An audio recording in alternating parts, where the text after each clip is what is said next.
An orchard is an investment in the future. There are no quick fixes with an orchard. But that future is a daily presence. And seeing the trees grow, change with the seasons, and then start to bear fruit gives me as much pleasure as anything else in the whole garden.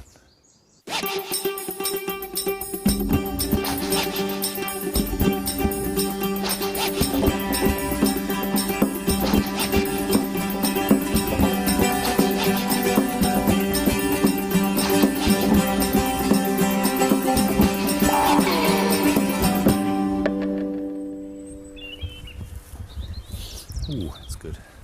We started planting this orchard 3 years ago, so it's still very early days, but already it's become a place.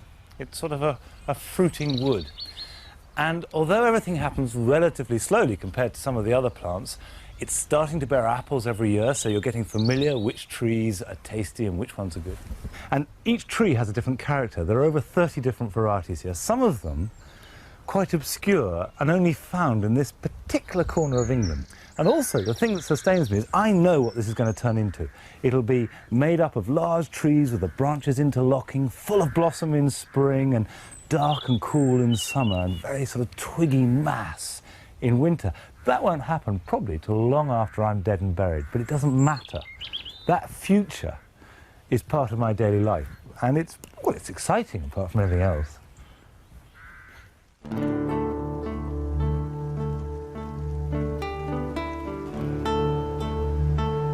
Herefordshire is very much apple country, and we're surrounded by hundreds of mature orchards. These large standard trees, dotted with ripe fruit, are at least 50 years old, and looking at them is like fast-forwarding into the future, because this is what our orchard can aspire to. Even though this orchard is a baby, really, this is the first year when it's producing a harvest of sorts, rather than a few specimens. Not enough from any one tree to do much with, but mix them all together and it's got a lot of apples.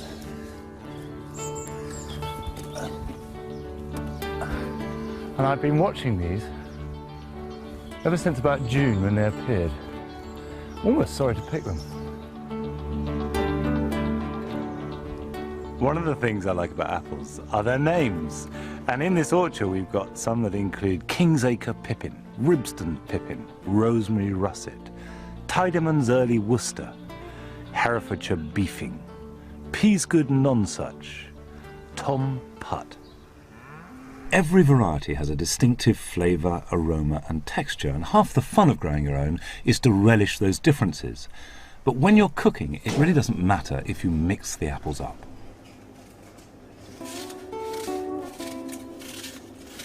It's hard to beat apples for a comforting autumnal pudding, and one of my favourite recipes is apple charlotte.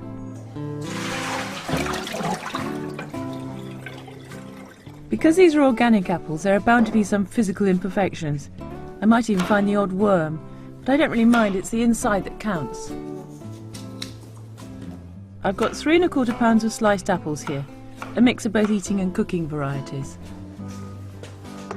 Cook them gently with 2 ounces of melted butter until they soften. Add 5 ounces of brown sugar and a good sprinkle of cinnamon.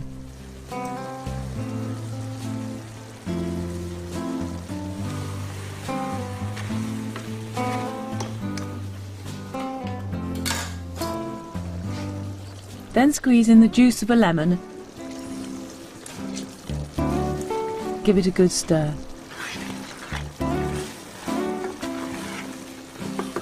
And then take the golden apples off the heat. Now you need to take the crust off a dry white loaf, and then cut about 12 slices as evenly as you can.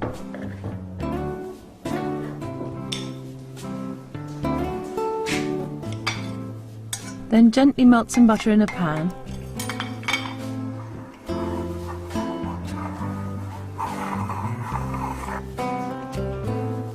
You use this to grease the inside of a charlotte tin, and then brush it onto each slice of bread.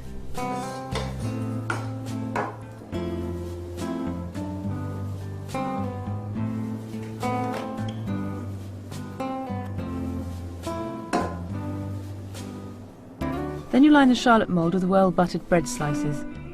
You really mustn't be scared of butter in this recipe.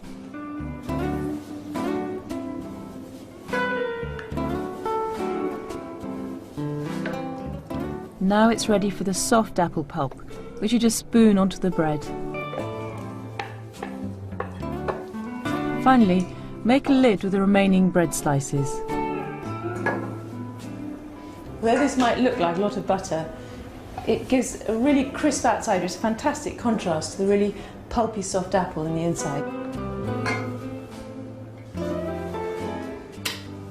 After baking in a medium oven for about 45 minutes, it's time for the difficult bit, turning the pudding out of the mould and onto a plate.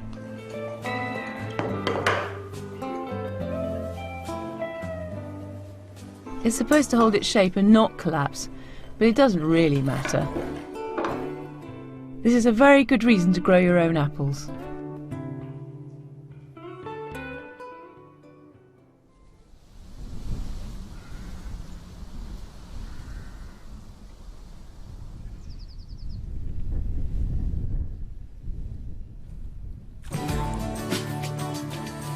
Before planting any fruit tree, give them a good soak.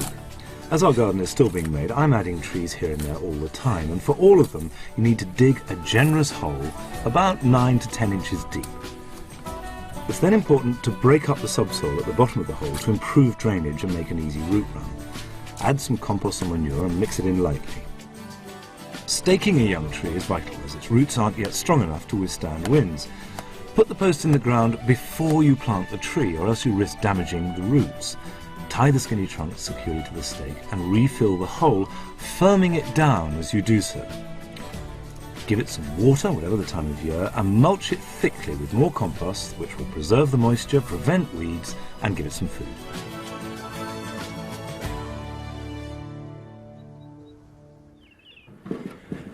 Now this is a job I have been dreading because I planted most of these trees a year ago.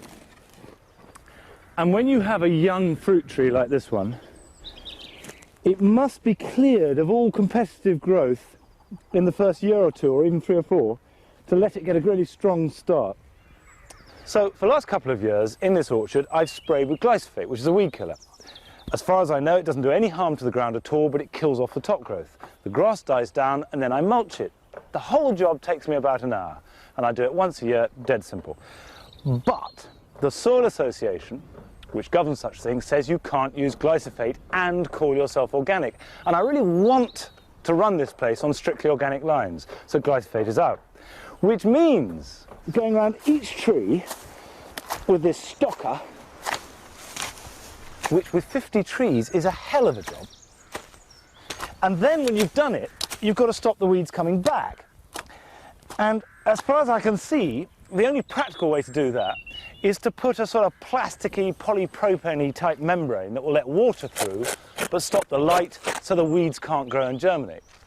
You do all that, that works, but then there's the other fact that it looks horrid. I mean, it really looks tacky. And I want this to be a beautiful place, just as much as a productive one.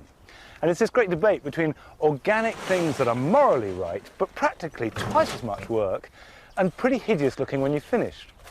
So probably I'll cover it up with something else. But being organic is not just a righteous good thing to do always. I'm sure it's the proper thing to do, but there are sort of fuzzy areas.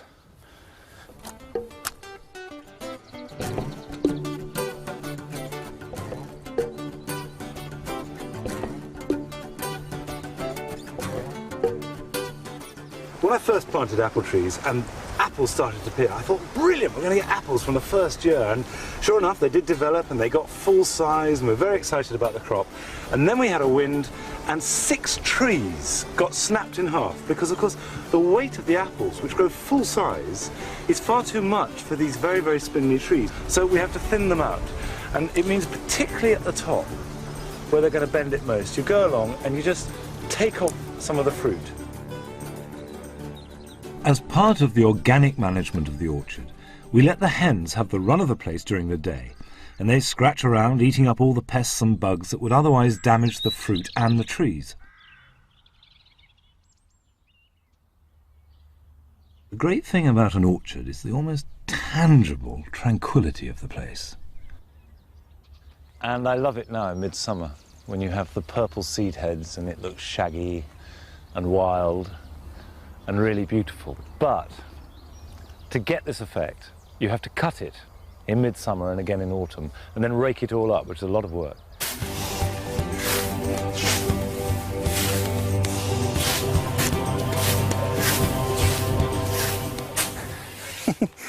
It's no use, I can't do it. It'll take me an awfully long time to do this awfully badly.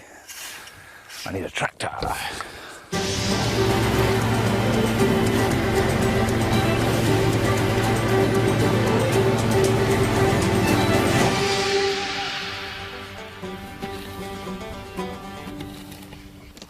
Despite the sweat and the itchiness of grass seed going down your back, this is a lovely job.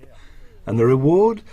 Collapsing in the shorn orchard with a mug of tea and a besotted dog.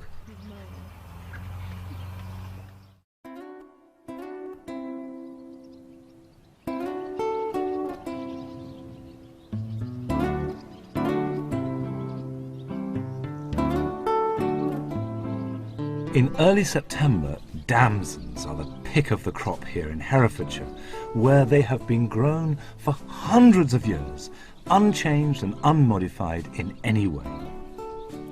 Damsons are essentially a type of plum and are related to more modern varieties like these Victorias. Both trees were here when we moved in, so we've ended up with all this fruit for free.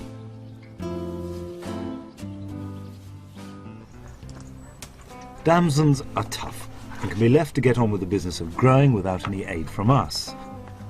Historically, the juice was used as a textile dye, but of course they've always been eaten, either baked in pies, bottled, or turned into jam for storage. Invariably, they all ripen at once, so we preserve them using a wonderful 18th century recipe. The best thing to do with them is to make a damson cheese, which is not a cheese at all, it's more like a paste or a sweetmeat. It's like an opaque jelly, sort of fudgy texture. To make damson cheese, you just have to take about 4 pounds of damsons, but you pick off all the stalks and leaves first. Right, now to give these a quick rinse.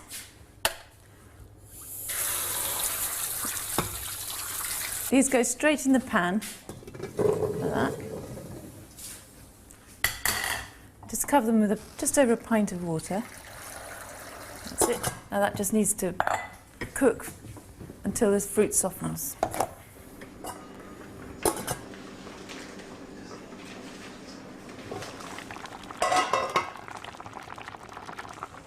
Now you have to sieve all the damsons now. And what happens, all the stones rise to the surface and fruit softens. It's slightly laborious this, but it is worth it. This is when it's worth the bother of putting an apron on, as this puree will stain your clothes.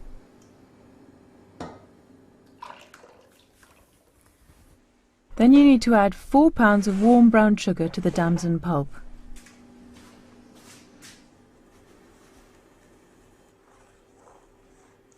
It's a shocking amount of sugar, but you need that much just to preserve it and for it to set properly. Just put on the stove. Now to keep stirring this until the sugar dissolves, and then put it on a slightly lower heat and let it bubble away for maybe a couple of hours until the whole thing starts to become more of a jelly.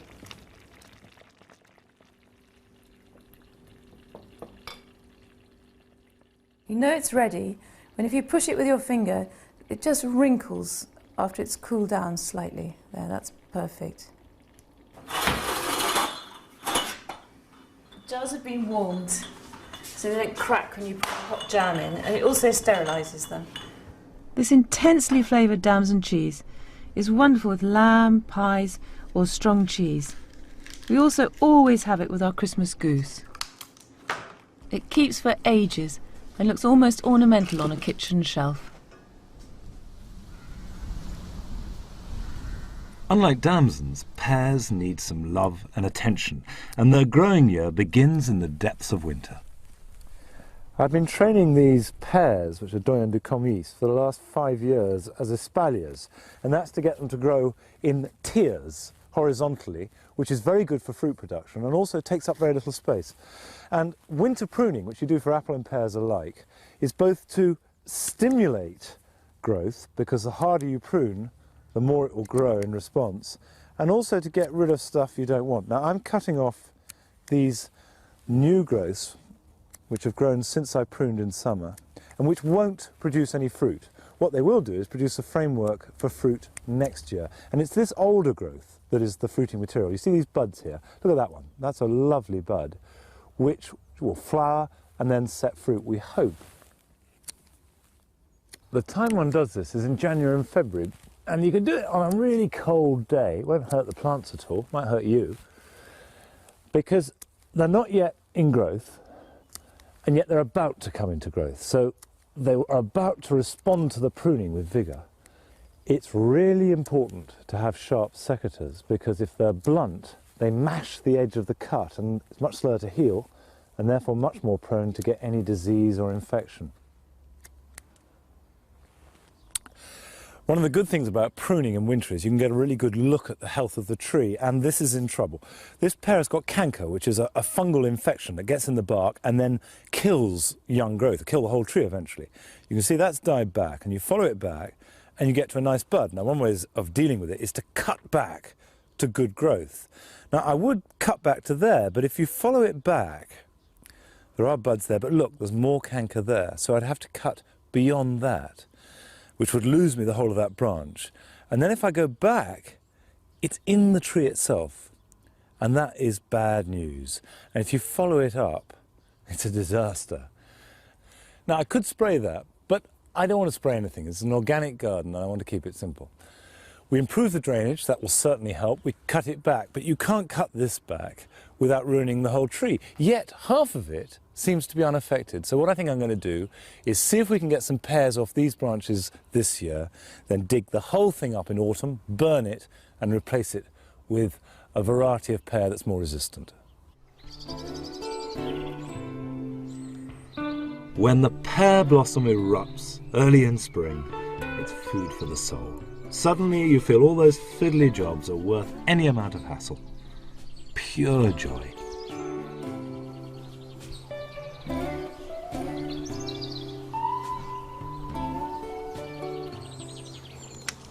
After about the middle of July, you need to summer prune your top fruit. Now in this case, the espaliers.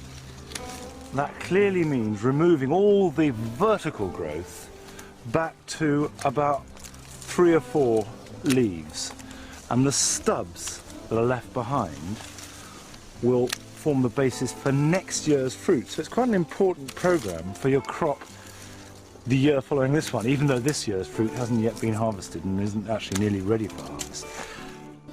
But there is a downside. Every time I tend to my pears, I have to face the fact that I am losing the battle against canker.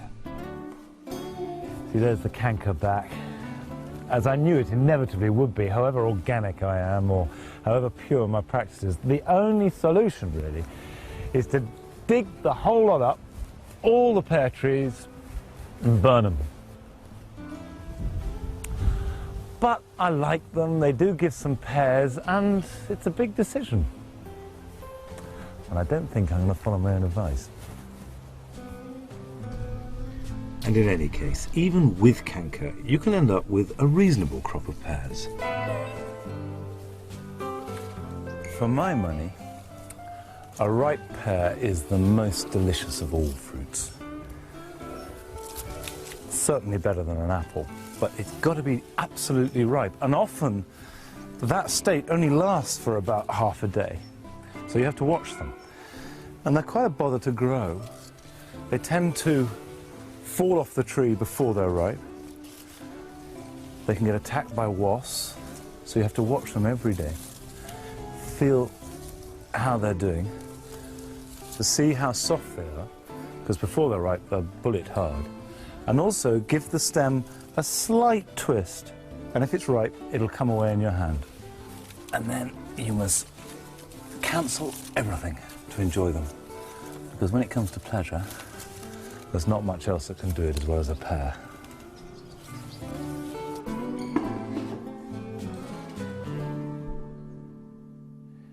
Our espalier pears are doyen de commis, and I think it's a waste of them not to let them ripen and eat them raw. But quite a lot of pears are nice cooked. And if you have loads of them anyway on a tree, you're going to have a glut. There's only so many pears you can eat at any one time. So a good way of cooking them is to poach them. If you've got Williams, for example, they're nice raw and they're nice cooked, or conference. But the important thing to do is to cook them before they fully ripen, otherwise they'll just disintegrate. And you just peel the skin off, leave the stalks on, and poach them in wine.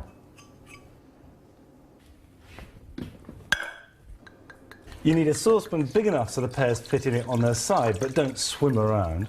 And then plenty of wine. Splosh a load in, about half a bottle for 3 pears, but you need to have a bottle available. By the way, you want to cook with wine that you wouldn't mind drinking, but not terribly good, because that's a total waste, because as you cook it, it'll lose all those qualities.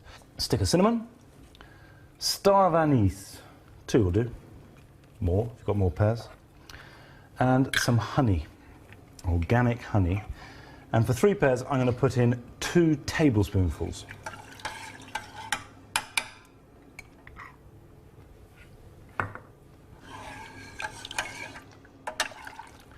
Then we add some lemon zest. 1 good long strip per pear is about right. What we're making is a spicy mulled wine, which goes with pears brilliantly. Very old recipe, and whoever thought of it, we had a good day.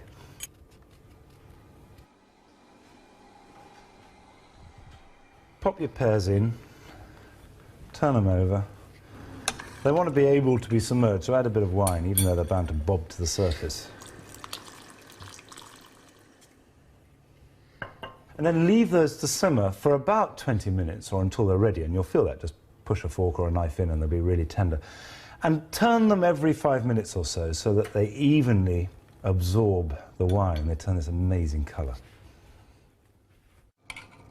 Take the pears out of the wine and then reduce it hard for a minute or 2 so it turns into a sort of syrup, which you can then use as a glaze over the pears. Now, they're delicious on their own, but they're also fantastic with ice cream.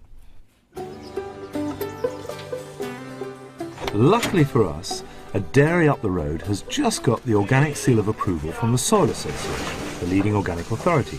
These cows now eat a chemical-free diet, and most importantly, aren't given any antibiotics unless they're ill.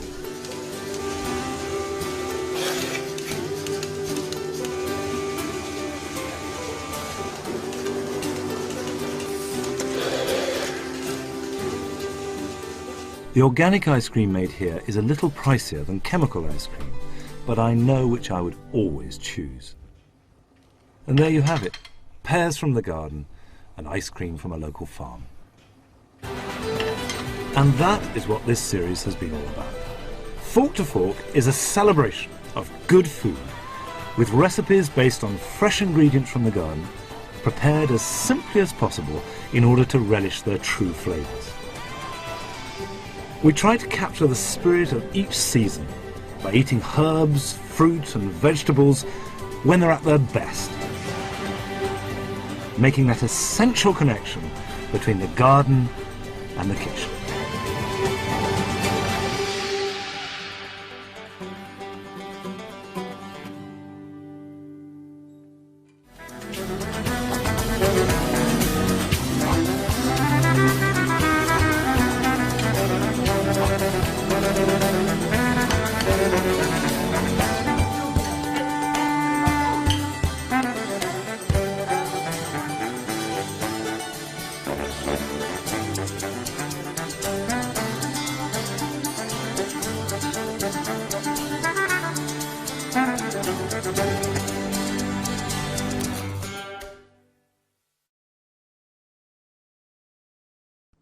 The best thing about growing herbs at home is that you can be generous with them.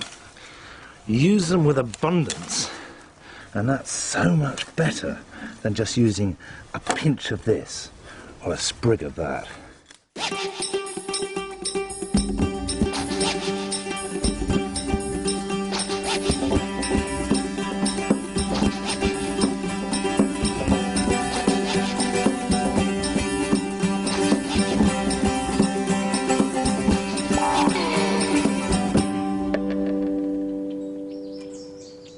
Well, I think herbs look fantastic on their own, and you should try and have some herbs growing by the back door. So when you need them, you can just pop out and cut them really fresh. And we used to grow them in our little London backyard. You can grow them really easily in pots or windowsill.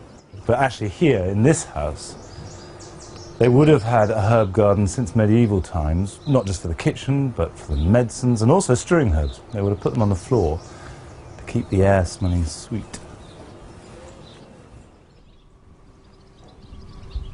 Sarah and I limit our herbs to those we use in the kitchen, but this is still quite a wide range, including, of course, all the aromatic Mediterranean herbs. The hot sun intensifies their scent, immediately transforming them from a plant in the garden to a delicious ingredient in the kitchen. They look great too, of course, with their flowers and the structure that they add, but above all, it's the way that they can enrich the simplest food that makes them essential. We don't grow parsley or basil in the herb garden because we use them in such quantities that they need a lot of room, so they go in with the vegetables. Yeah, all this way. When growing food at home, it's best to try and avoid a glut, but as far as basil's concerned, we feel there's no such thing as too much. This harvest is a summer event, and the whole family gets roped in to help. Each in their own way, of course. By July, the plants are big and bushy, but the leaves are still tender. By cutting the plants rather than pulling them up, we get a second harvest in September, as long as there isn't an early frost. Right, Tom, have a nice time working there.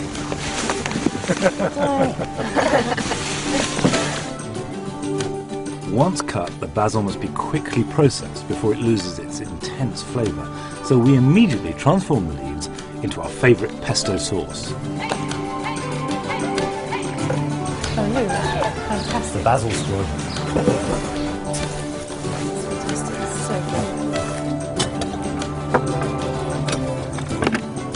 The basil leaves are chopped up together with garlic, pine nuts and olive oil to create pesto, which is a fabulous fresh sauce for pasta, but it also freezes very successfully. Use 6 ounces of basil leaves per batch. If you're using pot-grown basil, strip the leaves from about 10 plants, and it makes enough sauce for 12 people. Green basil is the best choice for pesto. Chop it coarsely in a food processor for a few seconds, but not too long at this stage, or else it becomes soupy. We use 2 or 3 cloves of fresh garlic. It's a matter of taste, of course, so experiment. Add 1/3 of a pint of good olive oil, which gives the pesto a really silky consistency. Okay, now we need 2 ounces of pine nuts. Pine nuts give the pesto a bit of a crunchy texture and also add a vital richness to the sauce. The final ingredient is parmesan, 3½ ounces. But if you're making pesto to freeze, leave the cheese out now and add it just before using the sauce when you defrost it.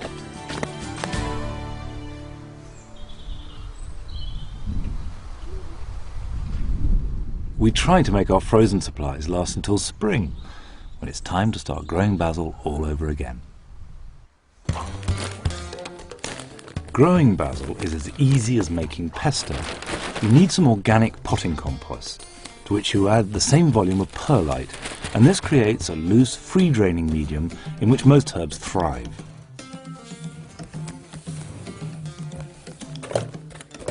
Resist compressing the mix down when you're filling the seed tray. Sow the seeds thinly and top off with a protective layer of vermiculite to stop the compost forming a crust after watering, and as always, label immediately before you forget what you sown. 3 weeks later, the tiny seedlings are ready for their own pot. Hold it by the leaves. And can you see there how it's got really quite a developed root system? We don't want to damage that. Just make a hole. I've mixed lots of perlite in the growing medium. And don't firm it down or anything, just leave it like that and we'll water it in. Young plants need warmth to flourish, but you don't need a greenhouse. A windowsill will do the job very well. Basil is the ideal companion for tomatoes, as they share the same love of rich soil, lots of sun and regular watering. By June, the danger of frost is normally past and it's safe to plant basil outside. But don't forget to harden them off first by leaving them outside during the day and then bringing them in at night. And you do this for about a week. Basil is an unusually thirsty herb, so never let it dry out. A lack of water will lead to a woody plant with leathery leaves, which is not so tasty. A long, sunny summer is good news for basil. And the better the weather in June and July, the bigger the harvest. When the white flowers begin to appear, this is the time to get picking.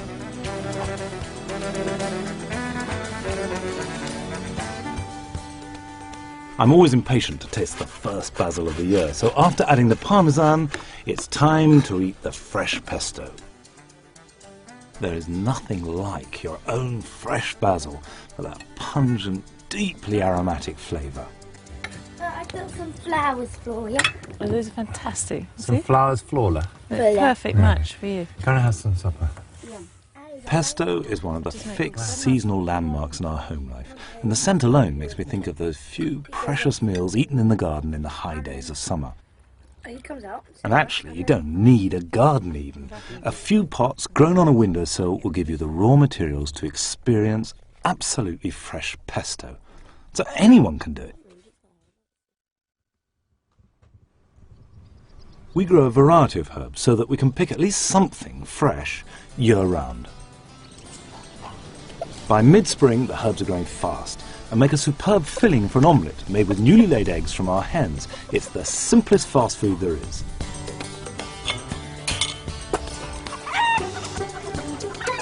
We normally have to replenish our stock of laying hens in the spring, as inevitably foxes get in and kill some of them. A nearby farmer raises traditional rare breeds overlooking the Shropshire Hills. The children, of course, want to select the most wacky-looking birds, but we're looking for reliable layers rather than pets. They form part of the great organic cycle. They eat up the kitchen waste and, in return, supply us with tasty eggs. Right. Go on. There we are. It'll actually be a few weeks before this lot start producing any eggs at all, and they will be a lot of work, but they look very good, and they do produce delicious eggs. Eating fast food doesn't mean eating rubbish, and it's amazing just how fast you can rustle up an omelette where fresh herbs are the stars, rather than just a mere garnish. You know how to get that. Luckily, laying hens, whether small bantams or exotic birds with funny hairdos, are at their most productive in late spring and summer, which coincides with an abundance of fresh herbs.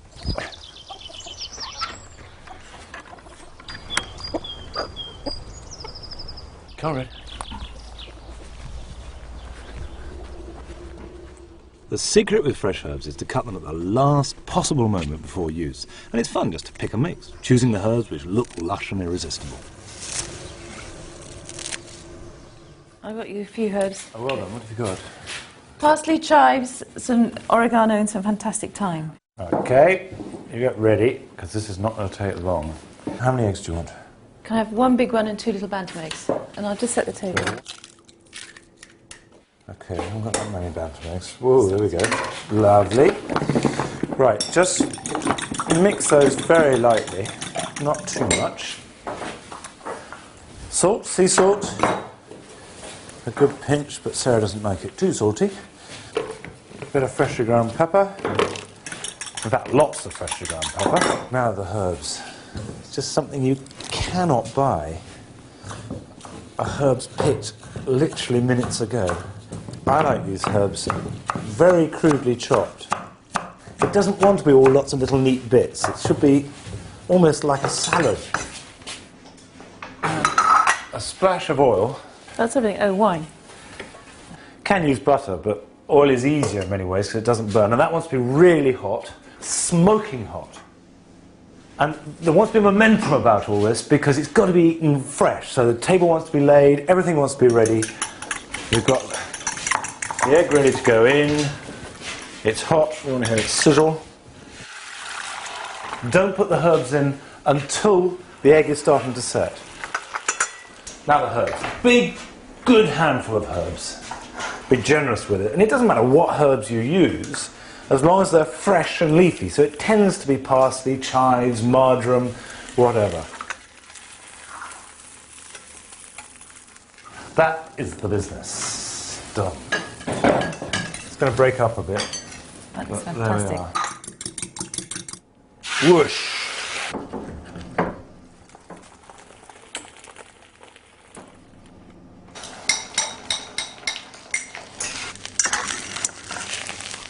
There we go. The great food writer Elizabeth David called a book of favourite meals an omelette and a glass of wine. And the truth is that simple, home-produced fast food can be really special.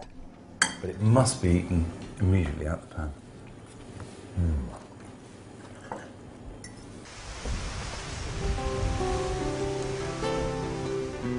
Spring is the ideal time to think about renewing your stock of herbs. Freshness is everything.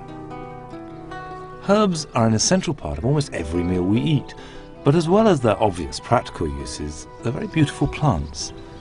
And an area of the garden devoted to them always has a particularly tranquil atmosphere. And there's a wide range from purple sage to the shiny hard green leaves of bay and the light airiness of fennel. And whatever you do grow, they're all going to be remarkably trouble-free. And quite a few of them, like oregano, thyme and chives, are very easy to grow from seed. As with basil, loosely fill a tray with seed compost, mix with perlite and smooth it off. Although the seeds can be tiny, do try and sow them as thinly as possible, as it makes life much easier when it comes to pricking them out. Water the seeds and leave them to germinate in a warm place. Then prick out the seedlings into their own pots about a month later. By May, when the sun has warmed up the soil, it's time to plant out the herbs that we've nurtured from seed. These herbs like conditions which mimic their native Mediterranean, which means very well-drained soil and maximum sun.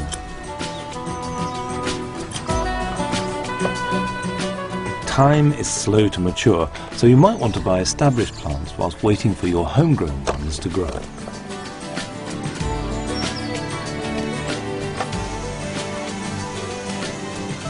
Herbs are at their best at the height of summer, when the hot sun concentrates their flavour, but don't let them get too parched. This is also the time to give your herbs a good haircut. Cutting them back encourages fresh, new growth, so be brave. You can trim back all the growth on herbs like thyme and oregano. They'll soon grow back. If you don't cut chives, they develop purple punky flowers, which are good fun.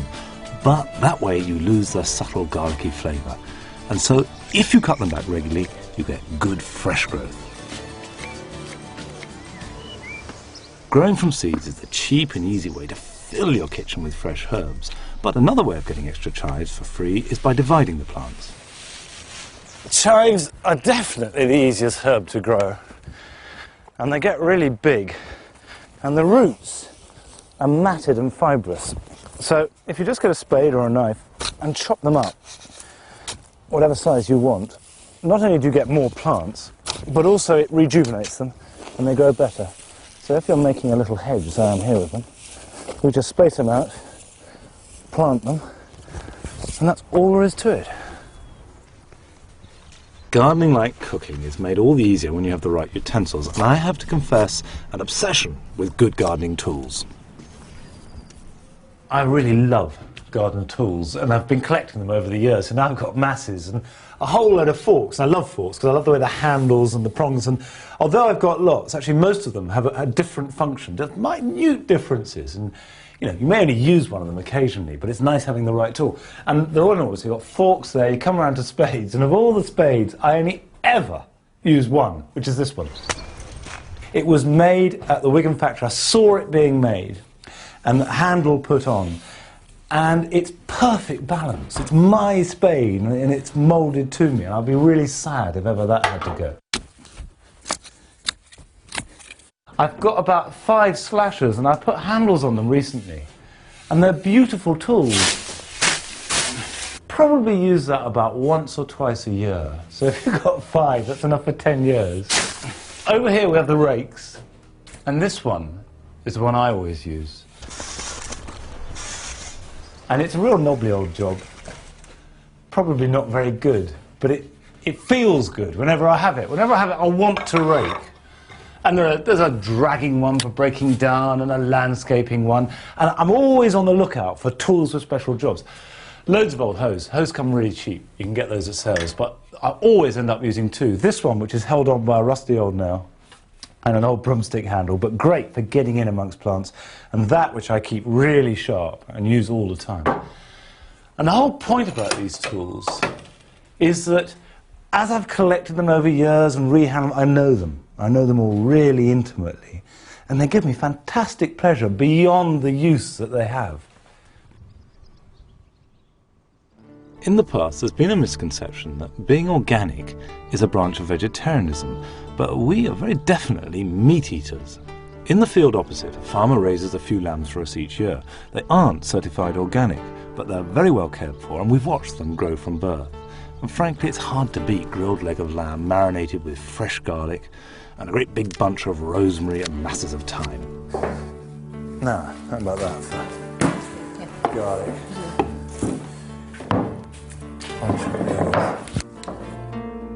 If you're buying your meat from a butcher, get them to bone and butterfly the leg of lamb and trim off any excess fat and skin. Oh, nice, tasty lamb. Squeeze on the juice of a whole lemon. There we go.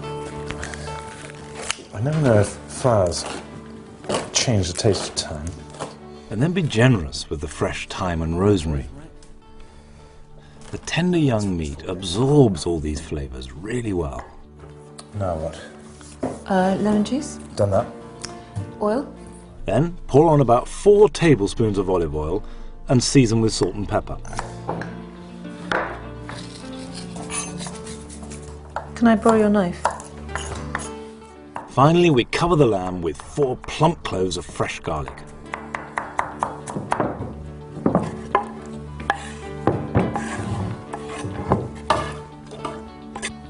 And then you kind of massage the lamb with the marinade so it absorbs all these delicious flavours. Yeah. And how long does that have to wait? Well, at least a couple of hours. And you can leave it for longer. Overnight if you want, but we've got plenty of time to let it marinate. Rosemary is an evergreen, so you can use it the year round. And a good way of maintaining your stocks that's both easier and quicker than growing from seed is to take cuttings. When it comes to growing herbs from cuttings, you must have a sharp knife. So you make a really clean cut, taking off about 6-inch lengths of this rosemary. And then, when you've taken your cuttings, always put them in a plastic bag, seal it over and pop them up quickly. And the reason you've got to hurry is because, to me, this is like casualty. There has been a disaster. That's dying. The leaves are losing water. There's no way of replacing it. So what we've got to do is to encourage it to develop its own life support system, the roots, to save its life. So we've got to be fast, but we've also got to do everything correctly. Now, the compost must be loose, and I add builder's sharp sand. It's very good for cuttings. You mix it in at least 50-50. Then take a pot and fill it, but don't ram it down. Just fill it up and shake it loose like that. It doesn't need any nourishment. It's just so the roots can develop in it. Now, this is where you've got to be brutal. You take the leaves that are going to be underneath the soil and strip them off. Drastic, but remember, this is surgery. And the reason you take them off is because they would just rot underground. And this is a fragile, invalid plant. We want nothing to damage its health. You get your sharp knife, and this time it must be really sharp, and just cut it again, so it's a clean cut. A few more leaves off, and just stick it in like that. Now, the next thing to do is water it lightly, just so it's moist. And then get another bag and put it over it. Now, the point about this is to keep the atmosphere around it humid. Tie it up with a lackey band And as it respires, the moisture hits the bag and goes back down, so it's sort of returning that healing moisture to it. And all the time, it's busy making roots. If you've got a bit of heat underneath it, all well and good. Best place will be a cool windowsill with a radiator underneath it. Not in bright sunshine, because that will just burn it. West-facing windowsill, leave it there for about a month, and in that time, it should save its own life. And you can do this. It doesn't have to be just rosemary. You can do it with thyme, you can do it with sage, tarragon, hyssop does very well from cuttings, and lavender. Any of the more woody plants take from cuttings very well indeed. You take this year's fresh growth about July, August, September time, and by next year you'll be able to plant them out. Rosemary is the dominant herb in our lamb marinade, but if you have to have mint sauce, you can at least grow your own. Mint is the thug of the herb garden. It's so invasive that once raised from seed, it has to be put in a separate container. Anything would do, as long as it's got drainage holes in the bottom, and put plenty of crocks or broken pots in the bottom, just to aid the drainage.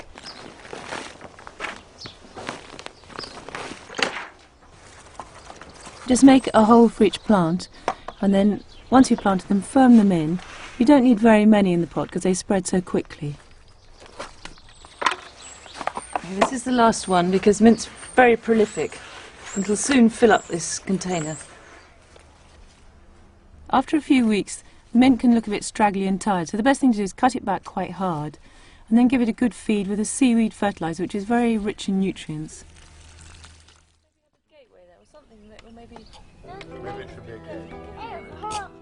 Meals eaten in the garden do require a bit more effort, but they are worth it. Whether you're barbecuing it outside or grilling it in an oven indoors, the lamb cooks best with strong heat. You're crap.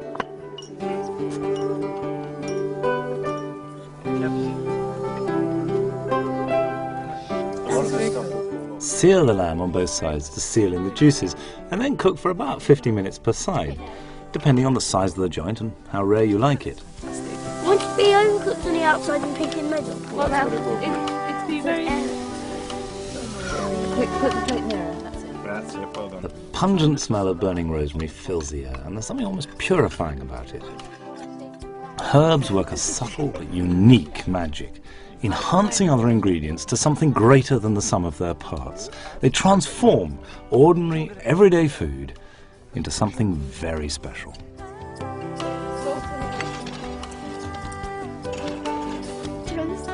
Would you like a potato?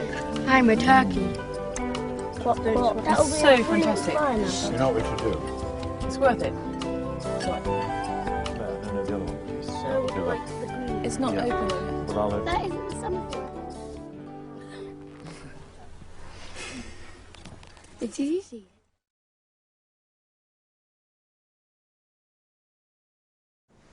There are some vegetables that you would grow in the flower border because they look so good, but if they look good and they taste fantastic, like ruby chard, then you're onto a winner.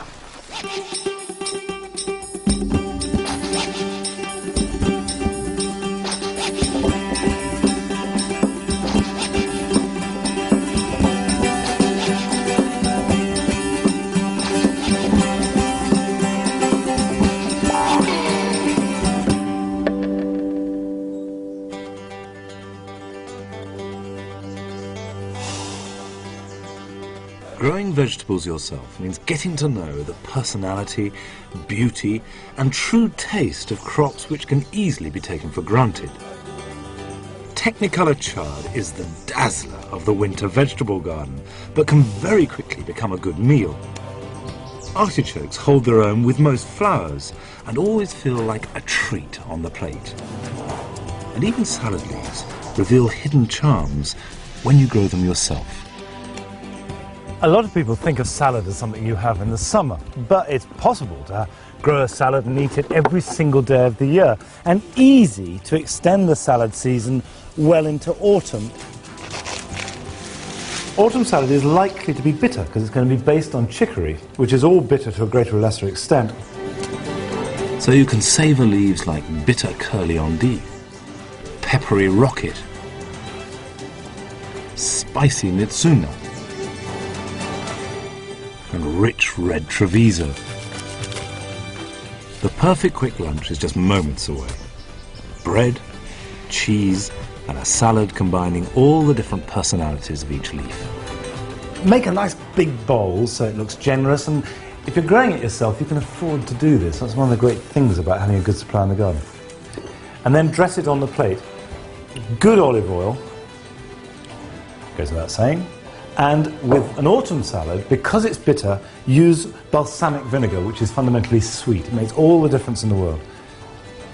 What goes really well with this is cheese, especially if it's quite a strong one, because the nuttiness of it with the creamy dairy quality balances the bitterness of the leaves perfectly. God, this is fantastic. Usually I buy my cheese in town. This is nearer, it's just across the field from where we live. And this is the one we normally have for lunch, just a little Hereford. Herefordshire isn't best known for its cheeses, but Karen Hindle, an ex-teacher from Essex turned cheesemaker, unearthed and adapted an old local recipe for the little cheese of Hereford. This traditional cheese is handmade, using milk from a dairy up the road. It's stored on wooden shelves and it takes about 3 months to mature. It's a cow's milk cheese, quite a hard cheese. It's sort of like crossing a cheddar and a Derby cheese. Fresh seasonal leaves, good bread and local cheese. Utterly simple, but delicious and terribly easy.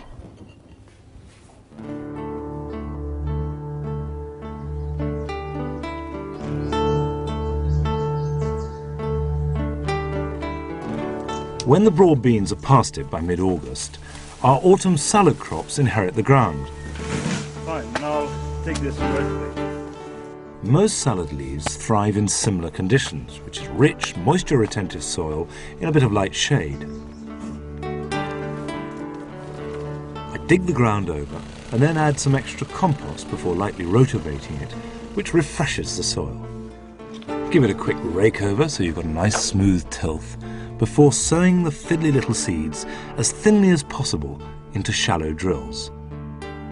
Within a week, the first tiny leaves appear. This is when they're at their most vulnerable to the voraciously grazing slugs. To maximize vigorous growth of the survivors, you must thin your plants ruthlessly, but of course you can eat the thinnings. Keep the growing plants well watered, and although autumn leaves can tolerate cold weather pretty well, it's worth protecting chicories and endives from too much rain. And by early autumn, you'll have a good selection of salad leaves that you can pick and mix and use right through the winter.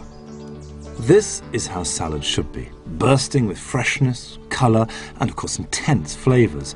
And whilst you can cook them, particularly the chicories, they're all good eaten raw.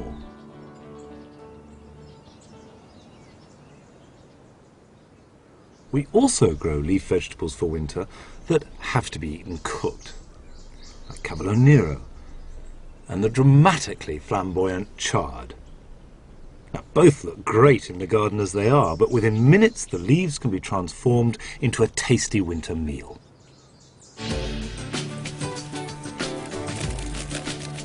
Although we use ruby chard, rainbow chard and Swiss chard in all the chard recipes, I find that the standard Swiss chard has the edge on taste.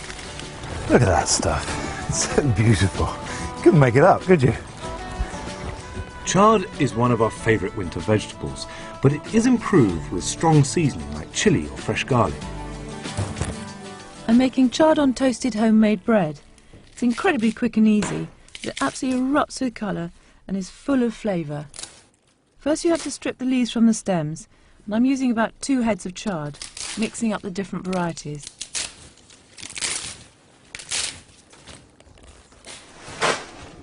It does need a really thorough wash to get rid of any soil or lingering snails. You basically treat chard as you would spinach. They taste fairly similar, but chard doesn't have quite such an irony aftertaste. Just add a splash of cold water in with the chard leaves and cook them gently. Then roughly chop 2 fat cloves of garlic, which you then cook in some olive oil. Add a generous pinch of chili flakes and some sea salt. Stir it all together and then take it off the heat while you drain the chard. Then coat the lovely colourful leaves in the garlicky oil. Add a touch more salt and pepper and it's done. Chard is a slow, long-haul crop, but it's very undemanding to grow. Sow thinly, but not too deeply, in late spring for a winter supply. Keep the weeds at bay to limit competition for water and nutrients. And when the plants are big enough to hold, thin them to ensure that this hardy vegetable grows nice and strong. Keep them well watered, or chard can bolt and run to seed if they get too dry. Healthy plants will go on growing fresh leaves after you harvest them by cutting them flush with the ground, right through into spring. But to do that, the mature plant needs plenty of room, so thin them again after they've grown. Pour some olive oil onto the toasted bread, then heat the chard on top. Don't delay, eat this as soon as you can.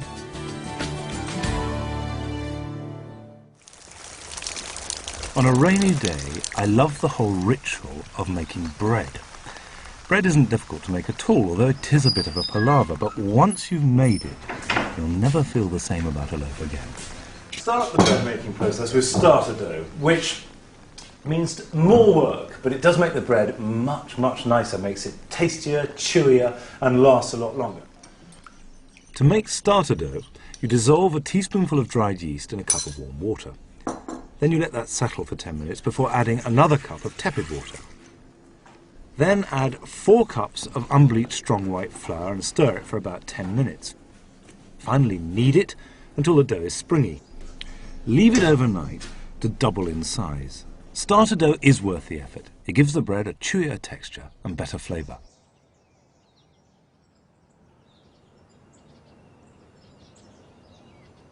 I'm just mixing up 4 teaspoonfuls of dry yeast with some water. Don't add any sugar or anything like that, because it's going to work. And yeast is the magic, because it's alive. And other people, I'm sure, do it as well. Adding some water, by the way, 6 cups. Put that in.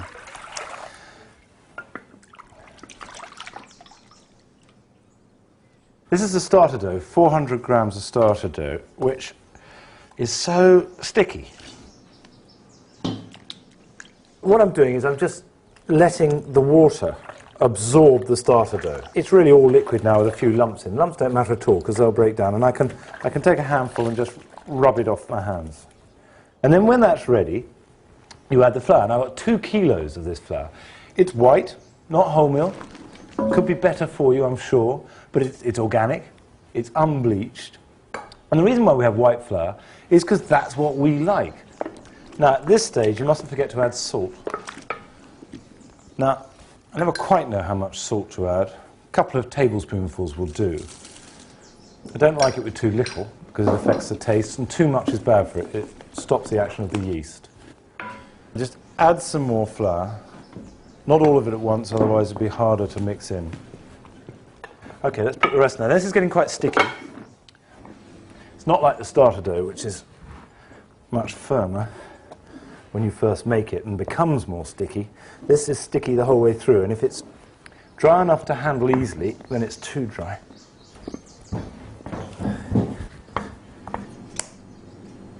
So what we're going to do is put this old apron on top of it and tie it round to keep the dirt out and to keep some of the moisture in, and put it in a warm place for at least 3 hours. And it wouldn't matter 2 hoots if it was 8 hours. It would just rise more slowly. And sometimes I leave it overnight and I just knock it back down again, and then it rises again, and it's all the better for it.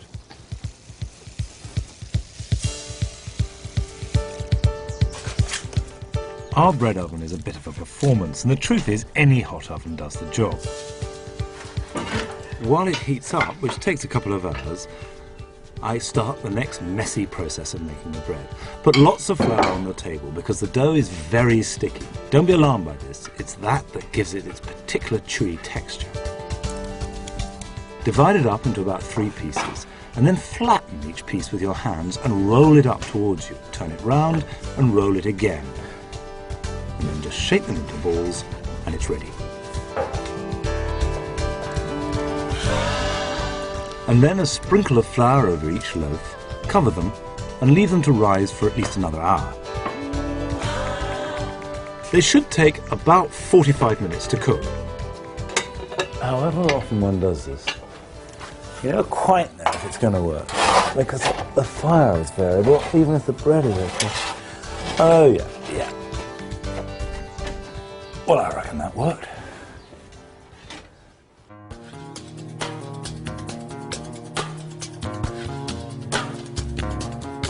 Leaves of all kinds are really easy to grow, but there is one very big problem: slugs and snails.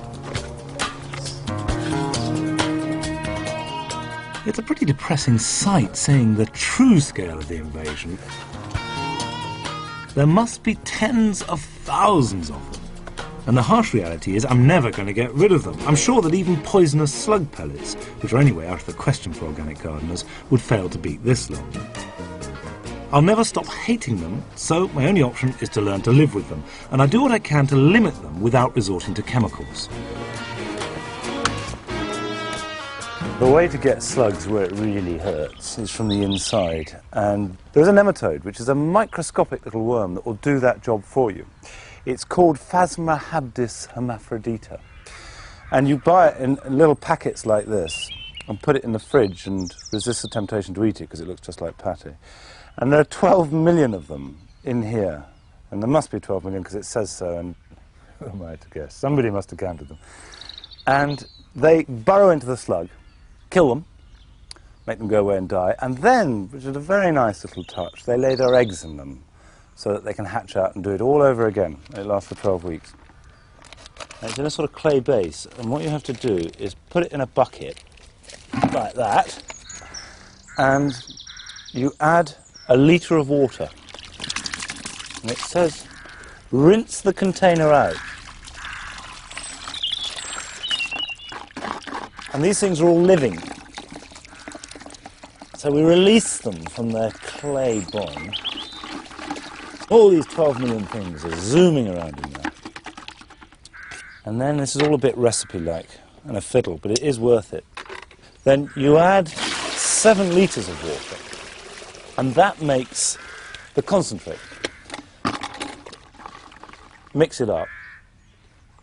You just take 1 pint and add it to your watering can and go and top it up with water and spray it. And particularly in areas where there are lettuce or juicy young leaves, what the slugs really destroy, in this garden anyway, are the young seedlings. They can wipe out a whole batch. So we will instead wipe out the slugs, which will be fun. The best time to use these nematodes is when the ground is wet, and preferably in the evening. So if, like me, you're doing it on a dry day, you need to water the ground first. Nematodes are a way of introducing natural predators into the garden, which is an organically acceptable form of pest control. The concoction should be poured onto the soil around the vulnerable seedlings, and then you just leave them, hope for the best, while this deadly battle between nematode and slug goes on underground.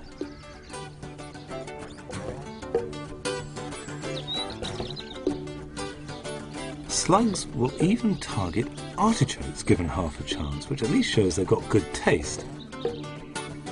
I love the sort of zigzag grey leaves of artichokes and cardoons, and so we planted them all the way down this path, filling the space. And they look fantastic. Now, the fact that they also give us good food is almost incidental, because really strong, bold planting like this just looks great. Artichokes are an undemanding plant, easy to grow from offsets, if you have the existing plants in the first place, or from seed. Just fill the pots with compost and pop in a label. We grow green globe, which have nice round leaves rather than the spiky ones. The seeds, which should be sown indoors in late spring, are easy to handle and sow individually. I add an abrasive layer of grit as a barrier against snails and slugs. and then take them to the heated greenhouse for watering.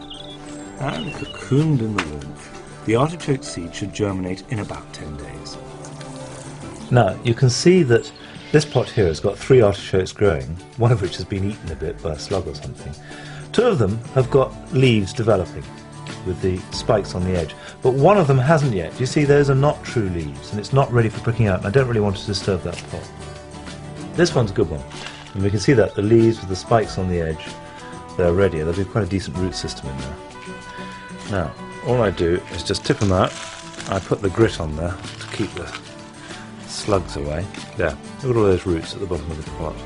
And we've just got to break this up so they each get their own bit. This is rather wet, been thoroughly watered. That goes in there. Don't press them down too firmly. Let the roots establish themselves. And then this one, pop that in there, holding it by a leaf, not the stem or the roots. And put that in there. If it flops, don't worry, that'll sort itself out. Now, for some reason, these 2 pots haven't germinated, so we'll remove. Ah, now that's what's been nibbling at the leaves.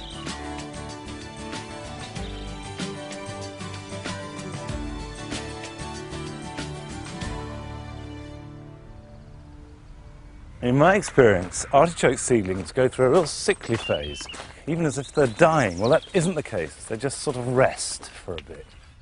And about a month after potting on, the plant should be strong enough to cope with life in the outside world. That's got perfectly good roots, ready to be grown. And all you have to do is just dig a small hole. I always put some grit in, because the one thing they hate is sitting in wet. Pop them in.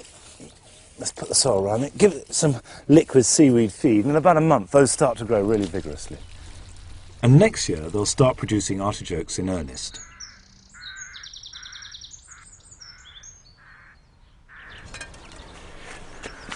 Now, if you've got an artichoke that's 3 or 4 years old, a better way to get new plants is by taking offsets. Now you can see that stalk produced most of last year's artichokes, and I cut it back at the end of winter. And around it are growing what are called these offsets, which are attached to the main root, but essentially are forming new plants. And if you get a spade, and this is where you need a sharp spade, and gently put it between the new plant and the parent, and then cut down, and you get your plant here. Now, this year, this won't do much. It will take all year to develop decent roots. You plant this out, it'll wilt disastrously, but you keep it watered, look after it, and by the end of the year it will develop to a nice strong plant, and next year it'll produce more artichokes than the parent plant, which by 5 years you normally chuck away, because although the leaves look great, it's producing hardly any artichokes. And when we're growing them like this, it's the food that we want. To help it a bit, I'm going to cut some of these leaves off so it's got less moisture loss. And just cut it off like that. There's enough left to feed the roots, but not so much that it's going to rob them of all moisture. Even so, it will flop a bit. You don't worry, you let that develop the roots, and by about July it'll start to grow strongly. Artichokes are at their most prolific in their 2nd and 3rd years, when plants produce masses of delicious flower heads from May right through to October. Okay, I'm looking for a couple of artichokes for lunch. That's a good one. It's not ready. Oh, that one is perfect, because it's got a nice and full, it's not dry. It's got a good tight top to it, and it'll have a really good meaty choke inside it. I'm going to have a couple. This pair will be perfect. I've cut it off about here. The faster you cut them and cook them, the better, because they do dry out quite quickly. So the fresher the better, really. These green globe artichokes are great eaten whole, just dipped in a classic butter sauce, made with fresh shallots and bay leaves from the garden. You want to quickly get a large pan of water onto the boil, and then just trim down the stalks of the artichokes before you put them in the water. Then add a whole lemon, which stops the artichokes losing their colour, and throw in a few leaves of bay. Put lid back on. Now they should have to cook for about half an hour until they're soft and just the leaves pull off very easily. Whilst that boils away, it's time to think about the butter sauce, or beurre blanc. So I just need to clean up the shallots. I'm using 6 of them. You just need to peel them Cut them in half, and as they were in the soil just a few minutes ago, give them a good rinse.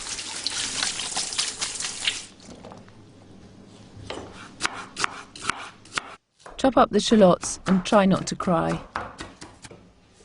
Then put the shallots in a pan.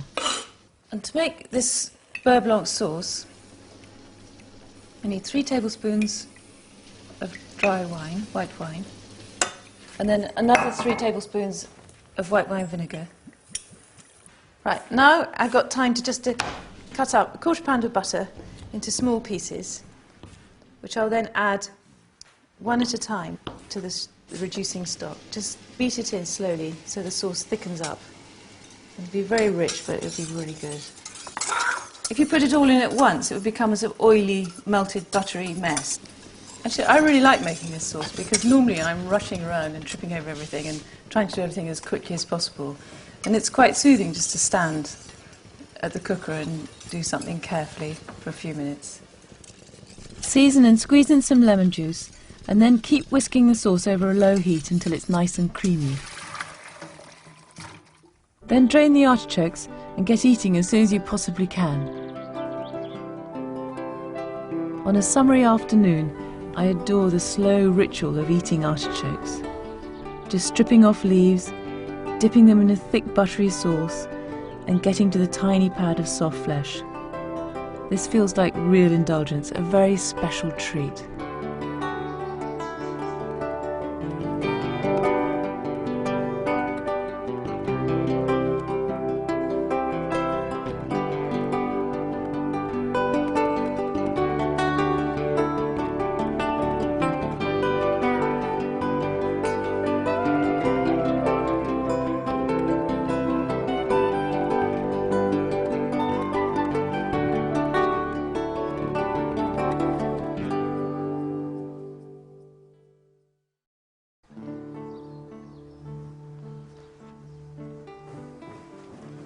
I'm definitely a morning person, always the first one up in our house.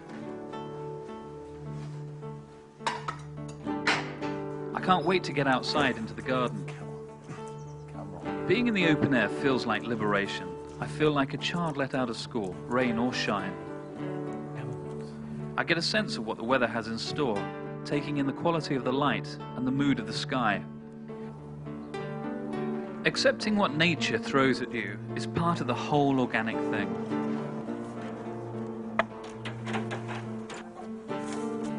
It's about going with the flow and following your instincts and doing what seems right for you. And that's what this series is all about. Over the next 6 weeks, Fork to Fork will show you how to grow organic ingredients and then turn them into some of the best food you've ever eaten.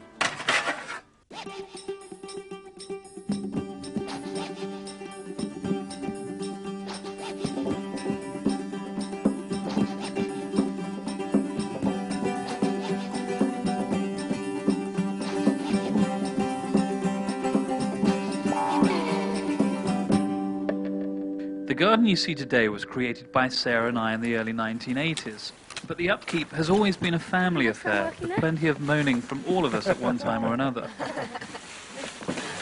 Food is important to us, and we decided early on only to grow things we like to eat, and we were equally determined to grow them organically. So in our first year here, we planted root vegetables, potatoes, carrots and beetroots. Roots are not only the earthiest of all vegetables, but they are also the most mysterious. Until you harvest them, you haven't a clue what they're going to be like. But they have ways of letting us know if they're healthy and when they're ready to harvest. In June, the flowers of the new potatoes appear, and this is the moment, because once you see these, you know that the actual potatoes are forming underground. And although they're not fully mature till the last flower has disappeared, that doesn't matter, because we want the first ones. And all you have to do is just get the potato plant and gently pull it up. And there, you'll find the potatoes just clinging onto it. And if you rummage your hands in there, it's like treasure hunting. There, look. Potatoes. They would grow much bigger if you left them in, but they won't taste any better. Now, once you've dug them, it's really important to cook them quickly, because the whole point of growing new potatoes yourself is to get them in that first hour before all the sugars go. And you just can't buy that with all the best will in the world from a shop. And all that trouble of growing them is wasted if you don't get on with it. But there is time on the way to grab some mint. This is apple mint, which we grow in a container so it doesn't spread. And take plenty of it. And mint and potatoes are the best possible combination. Right. Now just rinse these out in cold water.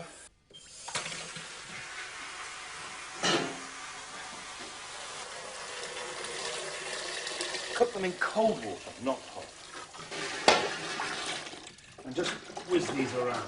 And there's no need to scrub them, because that would damage the skins, where a lot of the taste and the goodness is.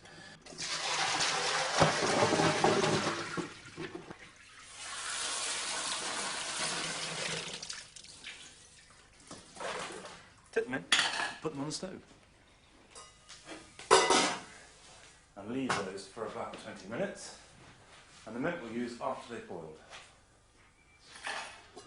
You cook them so that it gently bubbles away, and they're done when you can slide a knife right through them, but they don't want to be so done that they fall apart. In fact, these are just perfect now.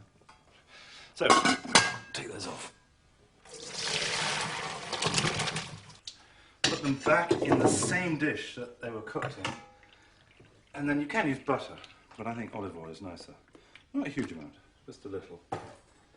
Swizz them around. Now this is when you put them in, and the steam makes them absorb the minty flavour. And then don't put the lid back on, but get a clean tea towel and just put it over. And that stops them getting slimy. It keeps them very warm, and then they'll keep like that for at least 10 minutes while they absorb all the lovely minty flavour.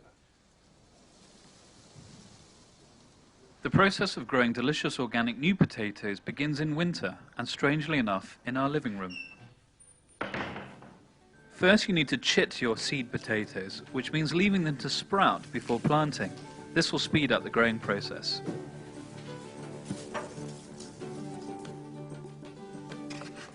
Put the side of the potato with most eyes face up. These are dormant sprouts. This variety is Duke of York, a reliable organic potato from Scotland. Leave them for a month or so in a cool, light spot, like a windowsill, until the sprouts are about 2 centimeters long. The potatoes are then ready for planting, and we get our living room back.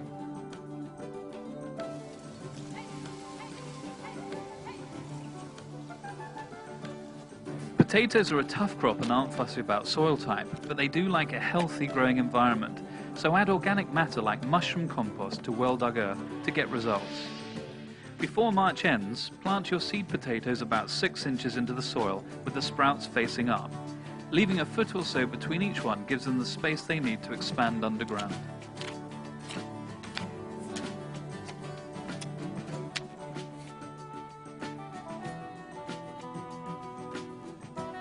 Potatoes are tough, but they aren't that tough. Crisp, sunny spring days inevitably lead to frosty nights, and frost scorches the leaves. Although the tubers should survive, it can delay growth, so take preventative action and protect them with cloches. These are the equivalent of tiny, inexpensive greenhouses. By late spring, they're ready to fend for themselves, but you can help them along by earthing up the plants. The soil protects potatoes from severe cold and disease, and exposure to sunlight turns spuds green and poisonous. If it doesn't rain, potatoes need a good soaking once a week or so. And 100 days after planting, the first new potatoes of the year are ready to taste. These are new potatoes growing in a container, which is actually an old dustbin, but it could be anything. Grow bag, whatever you've got. At least you'll then get one meal of new potatoes as they should taste. And ideally you have a great big garden and you grow lots, but nothing need stop you getting at the essence of what this is all about. Ta-da! Harvest flood. It might seem bizarre to make a meal out of new potatoes, but they should be relished as a delicacy, like the first strawberries or asparagus of the season.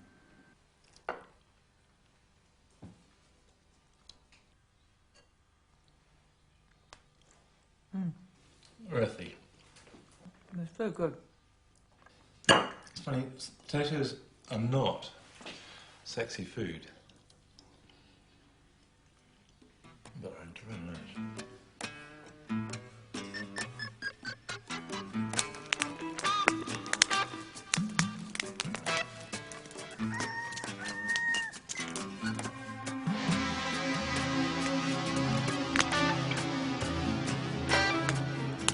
No sooner are you savouring that first new potato than you have to watch out for blight.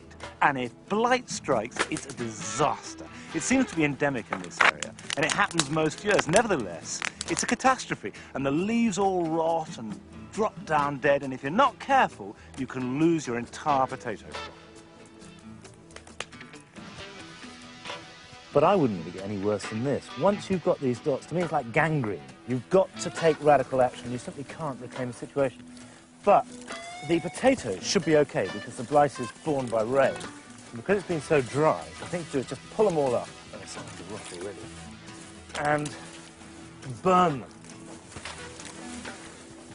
Now, if it's dry, even if the tops are completely dyed down like this, the potatoes should be okay. That's a bit worrying. Let's go in there. Yeah, these are fine because the soil has protected them. But we'll have to dig them all up and harvest them today. Right, take this, stick it in the bladder.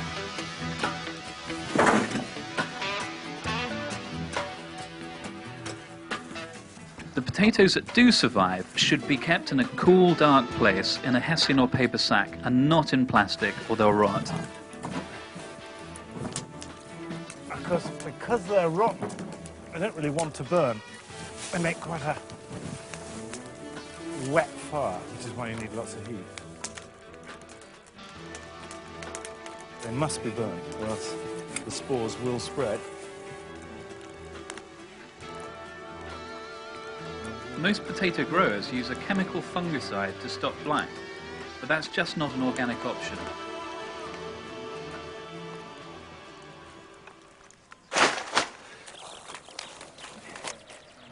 Any crop will only be as good as the soil it's grown in, and the organic principle here is to plan and prepare rather than rely on chemicals later on to help you out. It's really important with vegetables not to grow the same crop year after year in the same ground, because otherwise any problems they've got, any diseases, get passed on.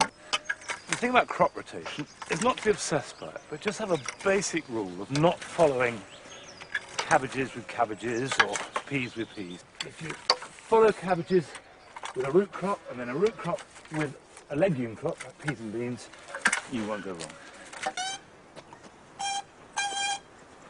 We've never had much success with carrots. They tend not to thrive in heavy soil. But this year I made a huge effort to prepare the soil to suit their desire for loose earth that allows the roots to swell. This meant digging in lots of grit to open up the soil and improve drainage. But do not add manure of any sort, as that distorts carrots into bizarre shapes. Before sowing carrots in the spring, I put chives around the edge of the bed. The oniony smell helps ward off carrot fly, which can be a real nuisance.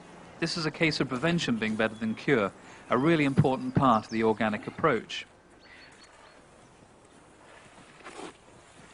Carrot seed is absolutely tiny, obviously not designed for my big hands, but if you can, sow thinly into drills about 3/4 of an inch deep.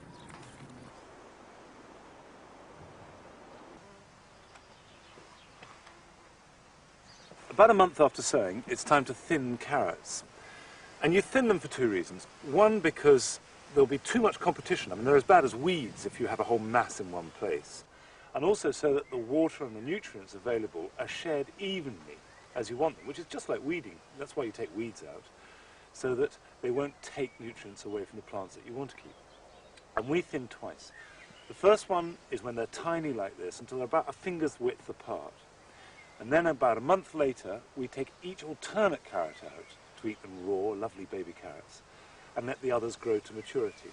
However, there is a problem with thinning carrots, because when you pull them up, even if you just pull a tiny seedling like that, it smells distinctly of carrot, and that attracts carrot fly.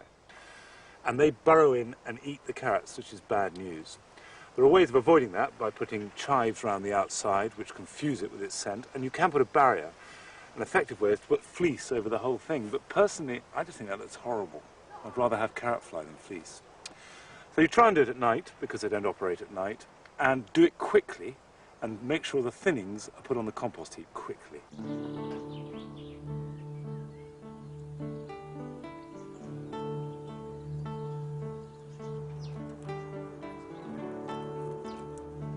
In midsummer, harvest alternate carrots so that those left behind have space to keep growing. Unless carrot fly have launched a serious attack, pull the carrots as and when you want to use them, because the best place to store them is in the soil where they're grown. In summer, raw carrots are so much the nicest way to eat them. Children don't like cooked carrots anyway, so we tend to just eat them raw, wash them and munch them.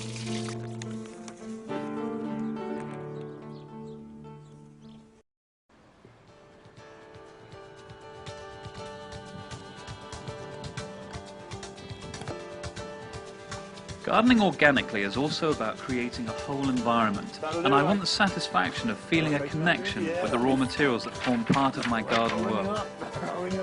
Mike Evans is a local sheep farmer, and when he isn't lambing, he carries on his family tradition of gathering wood in local forests, and that wood becomes part of my garden.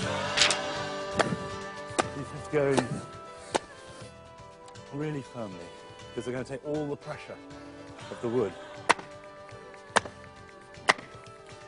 Whatever the weather, doing this, you end up taking all your clothes off. It's quite important that these go in straight. Each bang is like doing a press up or lifting a weight. It gives me some satisfaction that each one of these posts I've driven in. This oak, which I bought off a man from Wenlock Edge in Shropshire, was planted by his father 60 years ago. It was planted when he was born in celebration of his birth. And that man's family, Wenlock Edge, the tree, it all enriches my garden. It sounds a bit arty-farty, but it matters to me.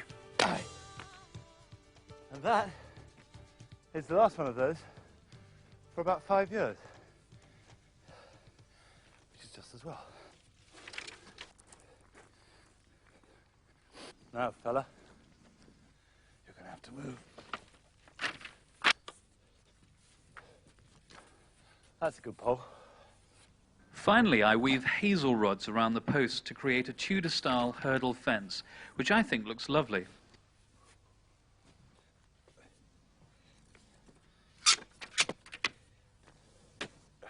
And psychologically, it's great having such defined, bite-sized chunks of garden, so no job, not even digging or weeding, is too daunting.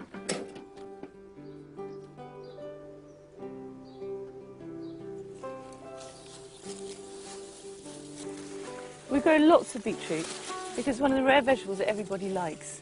I mean, even the children eat them. And you can cook them in plenty of different ways. And I like to eat the leaves as well. And they're just so beautiful. Just the colour of them. It's just a joy to pick them. I think beetroot works best cooked with hot salty cream. That might sound a bit strange, but it really looks and tastes fantastic. Don't peel the beetroot yet, just wash them, leaving the roots and about 2 inches of leaves intact, as this stops the beets bleeding while cooking. I always use cold water for root vegetables, as this helps them to cook gradually and evenly. Bring to the boil and cook for about 40 minutes. You'll know they're nice and tender when the skin is wrinkled. Rub the skins off when the beetroot is cool enough to handle. At this stage you're likely to get pink fingers. Put the beetroot halves in an oven dish so they fit snugly. Be generous with the salt, which balances the sweetness of the beetroot, and a good pinch of pepper, and then add a few dollops of double cream. Bake in a hot oven for about 20 minutes until the cream has turned into gooey, gaudy pink sauce. The contrasting green of fresh chives adds a finishing touch. It's delicious with roast meat or with just a hunk of bread to soak up the rich flavours.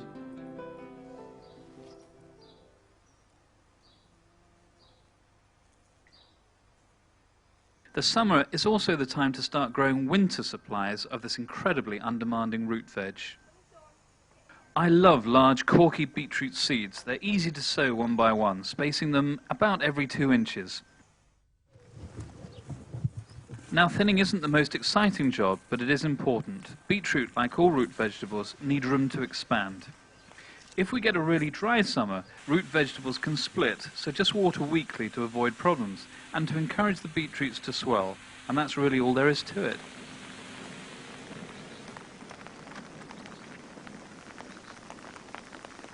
Like beetroot, parsnips are sweet and comforting. They aren't fussy about the weather, and it's actually hard to go wrong. Now, parsnips are one of my favourites because A, they're so distinctive, and B, they're a treat you have to wait for. This is about the first time of the year you ever get them, which is the beginning of autumn. You dig them up, careful not to break them, and they keep in the ground. You don't need to harvest them, just dig them as and when you need them. I think I've got enough there. That's good. The parsnips we're now harvesting started life back in the spring. They really take their time growing, so April is about the right time to get seeds sown into warm, light, loose soil. They're so slow, you can put in a catch crop of radishes while the parsnips germinate. A month later, the parsnips are still hidden in the earth, but the radishes are ready to eat. Thin in midsummer, but parsnips are the same family as carrots and are vulnerable to carrot fly. Use chives again as a deterrent. And to ensure the roots swell, don't forget to water. Parsnips last well into the new year and can tolerate foul weather. And frost is good news for parsnips, making them taste even sweeter when you come to use them.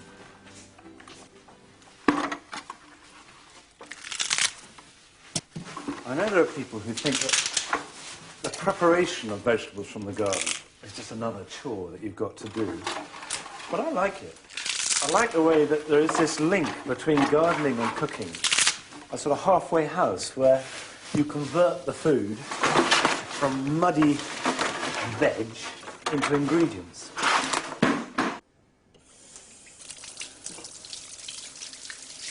Now, I'm going to peel these, and we're going to make puree out of them, which is somewhere sort of between mashed potato and sauce in texture. It's, I think, the most delicious way to eat them, although they're very good roast as well.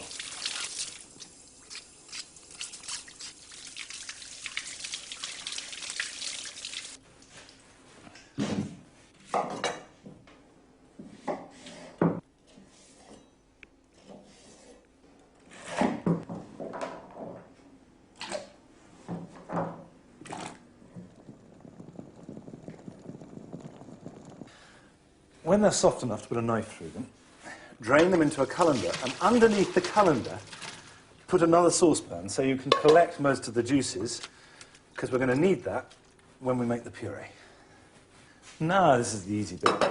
We just stick the parsnips in the whizzer, add some butter, not too much, because otherwise it's a bit rich, but they do actually absorb butter really well, so about half of that. There, a bit of salt, plenty of pepper. And we'll whiz it first before adding just a little bit of the juice. Up it goes. Now I'm going to stop it, because last time I did this, I added juice while it was going around, it came founting out the top. Right. Add a bit, not too much, because the consistency you're looking for is a sort of cross between a sauce and very runny mashed potato. Okay. Twiddle your thumbs, wait for it to happen. Take it off, stick your finger back in again. Absolutely fine. Warm that up later if you want to, serve it straight away if you want to. And any left over, by the way, is a very good base for soup. It's good tackle.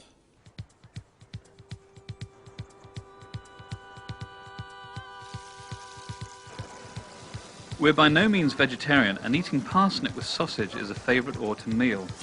It's even worth making a special trip to Ludlow to get the right sausages. This Shropshire town is nicknamed Gourmetville, partly thanks to its annual food festival. One highlight is a sausage competition for which Ludlow's 6 independent butchers dream up secret new recipes. It's not always easy to find strictly organic meat, but I'm perfectly happy to buy free-range sausages, which means the pigs have been reared traditionally without the use of antibiotics or growth promoters. £2 of the pork and nutmeg, please. I trust my butcher and know he knows exactly which farm each pig has come from. Again, it's all about feeling a connection with things. These sausages could be considered expensive, but in truth, the only similarity between these meaty bangers and the sickly pale mass-produced ones is the shape. Thank you, Mr. Indeed. Thank you.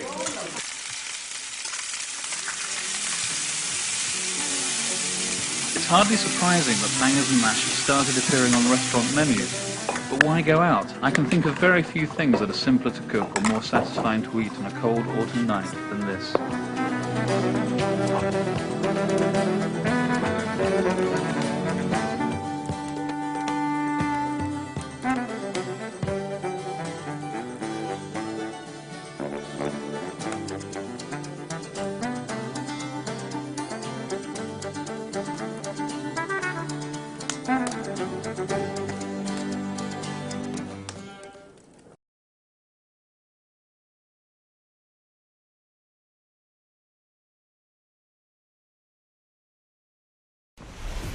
I challenge the most solemn and serious gardener not to raise a smile when they look at something like that. They're like sort of comic book stuff. Look at that, even the little ones, they don't have to be great whoppers. They're just a lovely, funny object.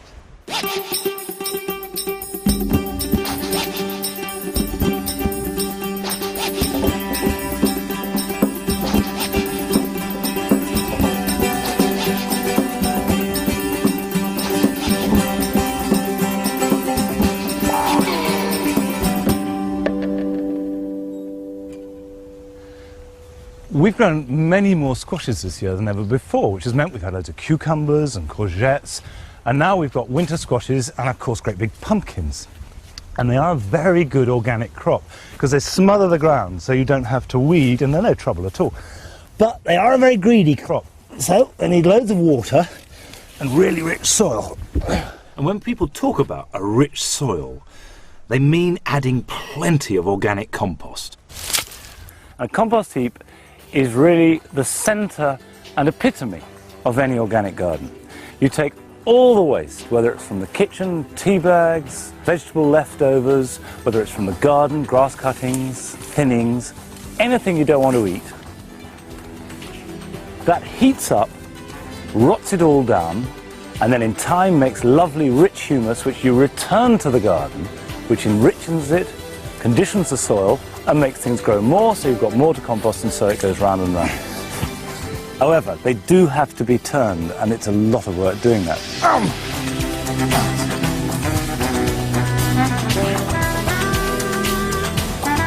It is important to do it though, because by turning it, you introduce oxygen. They heat up to as much as 60 degrees centigrade, and that kills off disease, it kills off fungus, weed seeds, the whole lot, as well as speeding up the rotting process.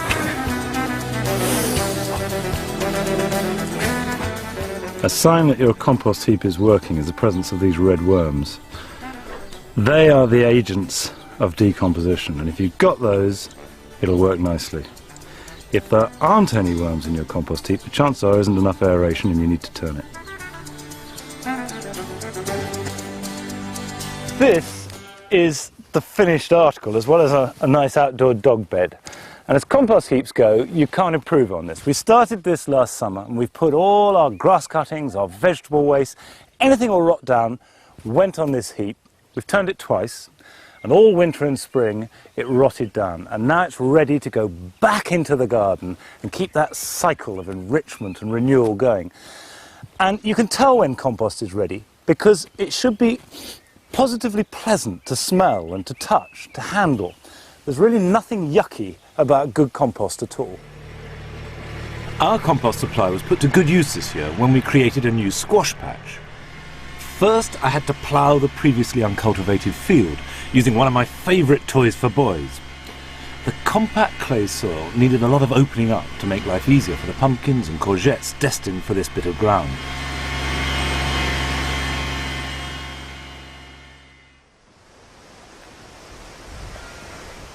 By late April, it was just about warm enough to think about sowing squash seeds. Squashes of all kinds are hypersensitive to the cold, and they're all grown in much the same way.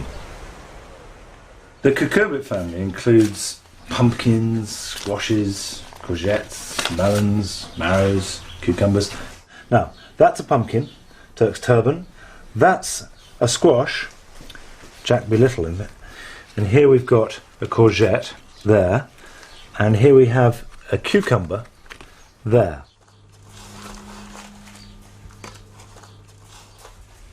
Sow into individual pots rather than seed trays, loosely filled with organic potting compost. When sowing different squashes in one session, label the pots first to save a lot of guesswork later. Place each seed upright, not flat, using 1 seed per pot for pumpkins and 2 for the courgettes and cucumbers. At least one of the two should germinate successfully.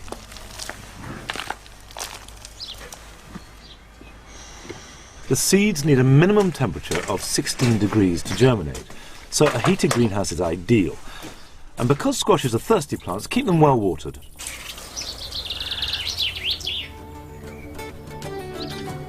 About a month later, the seedlings will have grown big enough to pot on into a larger pot, so there's space for the root systems to develop.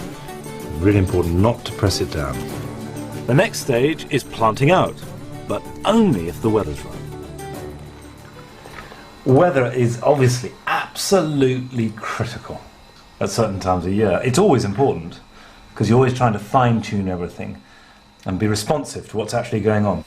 And in spring, when you want to plant stuff out, a frost can ruin everything. And again, at harvest time, so end of summer, beginning of autumn, it can really spoil what would have otherwise been a brilliant harvest. So I don't want to plant the squashes out. If there's any chance of frost, because particularly when they're small, that will just wipe them out. And even if the book says, plant them out in the middle of May, if there is a frost forecast, you want to forget it. Be 100% certain that it's safe. And for the record, this year we had a freak frost at home on June the 9th. But whatever you decide, make sure you harden off your squashes for a couple of weeks before you plant them out. Although we've manured this, I'm adding a bit of extra compost because they're really greedy plants. When you think these great big squashes or pumpkins, huge leaves that can grow as long as, 20 foot in some directions, that's got to have nourishment. So as rich a soil as possible, which is where our heavy clay is great. Plant them in the hole. So there's a saucer around it, a depression, so that when it rains, they get plenty of water because they need lots of water, lots of nutrition. I space these about 1 metre apart, which is as close as you'd want because you want lots of space for these. It's one of the great joys of living in the country. You have more space, and so you can grow things like pumpkins and squashes. But even if you've just got a small garden with a compost heap, that's ideal for growing at least a few plants. With all that goodness to feed on, squashes are in heaven.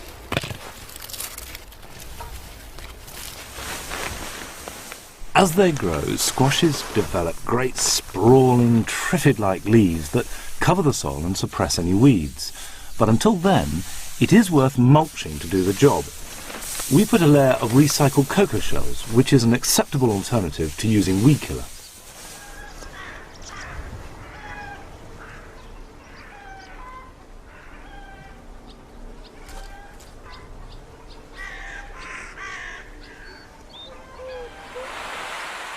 During the summer growing season, water the squashes regularly, and then just wait patiently and enjoy life while the great baubles get bigger and bigger. No, I'm... Freya, will you get off? No, why me? You can't both be on here, now get off. At this time of year, any of the flowers that grow want to develop into squashes, but they're never going to get big enough or ripen in time. And you're taking away potential growth from existing fruit. So we pinch off the flowers, and that means that the pumpkins and squashes that are half-formed will go on growing and get bigger. And you don't have to throw the flowers away because they are delicious deep-fried. And other than just pinching off the flowers, which isn't vital, There's really nothing to do to these things, is grow.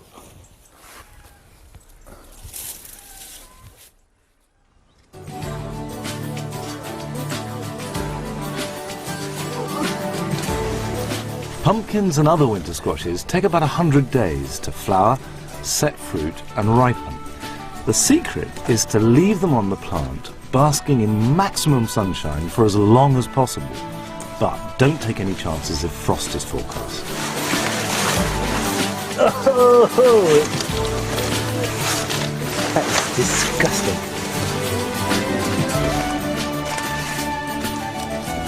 Now, these are called Turk's turban because they look like a Turk's turban. And if you think that the pumpkins and squashes are all gourds, then it becomes slightly less mystifying that they're all these funny shapes. And in fact, we just got a few. There are dozens of different types, all of them weird shapes, and most of them really good to eat. Now, doesn't that look fantastic? This crazy, surreal harvest all spread out on the ground. Mind you, how am I going to eat them all? I don't know.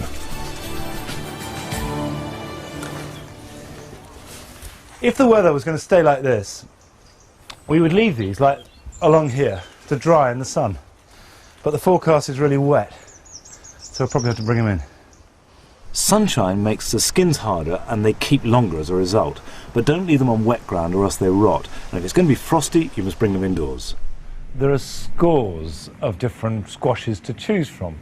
But the truth is they all taste pretty much the same. But as a rule of thumb, the bigger they are, like this Rouge d'If d'Étampes, the less flavour they have. But that's certainly worth roasting and using as an accompaniment. Turk's turban is a bit of a fiddle to peel, but it's very good tasting. You can eat it roast, you can fry it, you can make soup from it. These little Jack Be Littles, rightly as they call Jack Be Little, very nice roast. You wouldn't want to do anything else with that. Roast it whole or cut it in half. These Golden Delicious are pretty much the perfect flesh because they're really dense. And what I like to do with these is make soup from them because that dense texture is great in a thick winter soup. Now, just want to wipe it down to get all the crud off. Not that you're going to eat the skin, but it's nice to work with a clean machine. Now, we're going to need about a quarter of this, so cut the top off, like that, and then cut through the middle, which can be quite tricky if it's a really thick skin. I'm sure this is going to make people anxious, but if you go carefully, it's not too bad. Actually, this is going. There she goes. Now, lovely orange flesh, and of course that colour will go into the soup. Now, we need 750 grams. I'm not going to measure this out, I'm just going to use a quarter. And obviously take out the pith. I want to take the skin off, so I'm going to roughly cut it so it's manageable to do that. Actually, this one is not fully ripe. Probably do with being left for a week or so more, but it doesn't matter. It just means I have to cook it a bit more. It's not like eating an unripe pear or anything. Right, now I'm going to cut this up into smaller squares so that when we cook them, they'll cook quicker.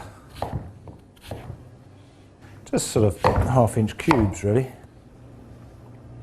Heat a generous tablespoonful of olive oil in a large pan and let the pumpkins sweat for a minute or two.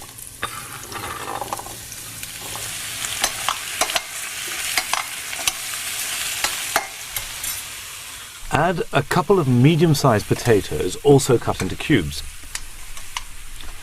Throw in 2 chopped tomatoes. Stir them about a bit. Then add a pint of stock. Now this time I've used an organic powdered vegetable stock, but stock of any kind will be just as good. Let that bubble away for a bit, and then add a few leaves of fresh sage. The whole thing needs to simmer for about 15 minutes or so until the potatoes and pumpkins are really tender.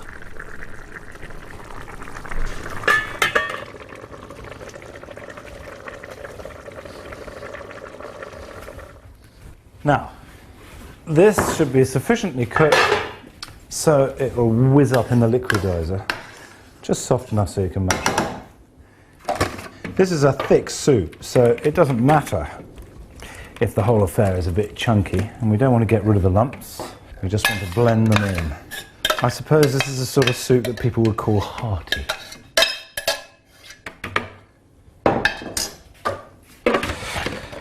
And the pumpkin will give it that. Right, quick burst.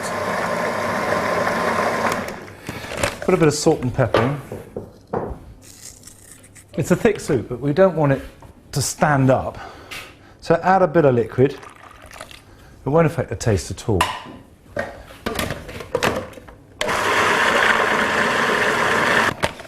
We put it back into the saucepan that we cooked it in. Amazing colour.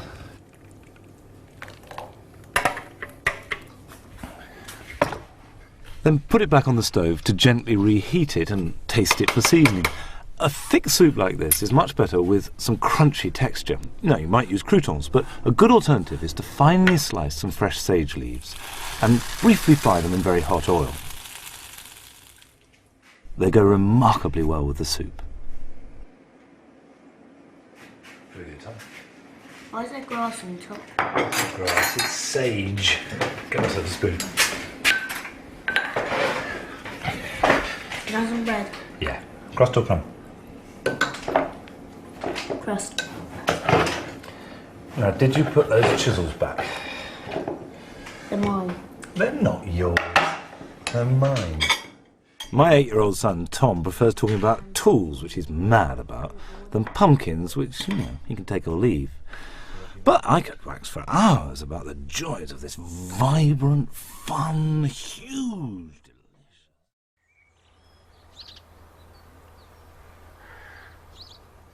I've put on my boots to go out because it's a real statement of intent. It's like, I don't know, a footballer lacing up their boots before a game or strapping on your armour, because it means I'm not just going out to empty the dustbin or something like that. I'm going out to do something. They can't get me. I'm going outside and I'm not answering the phone. I'm going out to play. Come on then.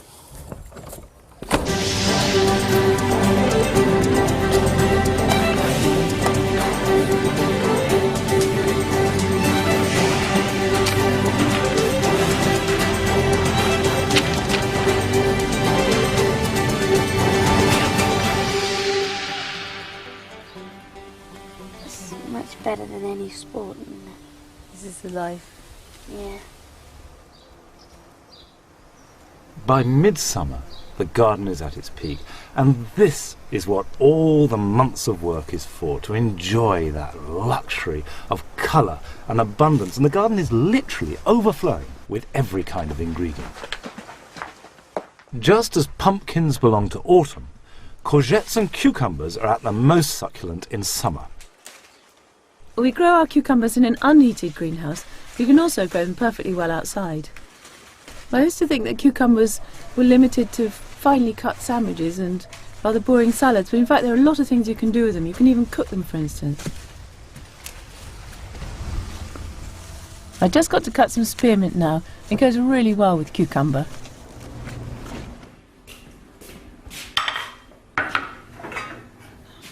I'm just going to lightly fry the cucumbers, and then I'll add a little bit of cream, and then sprinkle on the mint last of all. It sounds a really odd mixture, but actually it works really well. We cook this to go with something light, like chicken or fish, and you need 2 small cucumbers or 1 big one to feed about 6 people. They don't really need peeling, but the skin can be a bit tough and bitter sometimes. So once you cut them in half, you then quarter them long ways, so you get nice long slim pieces of cucumber. It's lovely fresh pale green. Well, these can go in the butter now. You have to watch out the butter doesn't burn. Well, this will take 5 to 10 minutes, depending on how fat the slices of cucumber are. And just while that's cooking, I'll just go and chop up the mint. Have to strip all the leaves off the stalks. The stalks are too coarse to eat. Spearmint is the best type of mint to use for this because the leaves are very fine and delicate and much smaller than apple mint, which has got rather fat, hairy leaves, which are just too coarse for this recipe. I'm just picking through to see if there are any bits of insect life because it hasn't actually been washed. It was watered this morning, so it's lovely and fresh, but no, I think that's fine.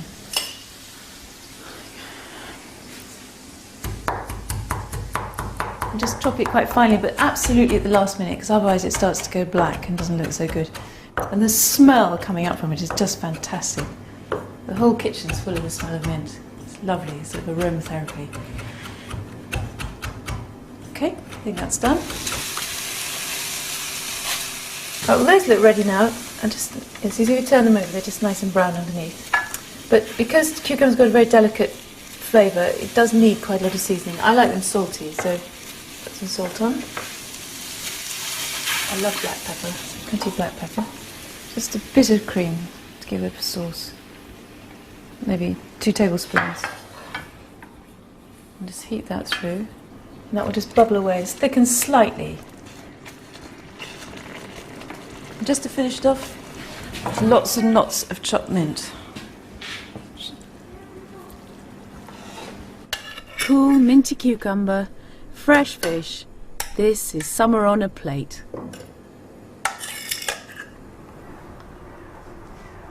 For a summer supply of cucumbers, you need to get sowing by April. As with all the other squashes, you need to keep them warm and watered as the seedlings grow and pot them on into individual pots if more than one seed germinates. The cucumbers need support to keep the fruits from lying on the ground, so carefully tie the stalks to a cane before they take over the whole greenhouse. Create a really humid atmosphere and never let them dry out. And if there aren't too many fruit dangling from a plant, leave the yellow flowers where they are, and that will give you a continuous summer supply. We actually went over the top a bit this year, growing other sorts of summer squashes. This is mainly because once you harvest these sausage-shaped yellow courgettes, they grow back incredibly fast, as do the round green ones, and they keep on growing right up to the end of summer. They mature much quicker than pumpkins and have thinner, edible skins. But it doesn't matter if you have too many. The colours look great, and they're incredibly versatile in the kitchen. And these are 3 of my favourite ways of preparing them. To make deep-fried courgettes, you first have to mix up a batter. Separate an egg, and then add 8 fluid ounces of cold water to the yolk.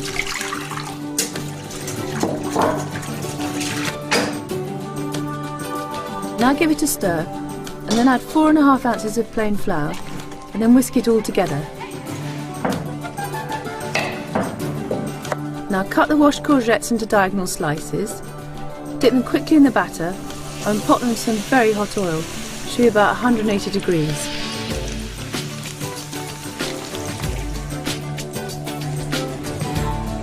It only takes a couple of minutes for the batter to get crisp.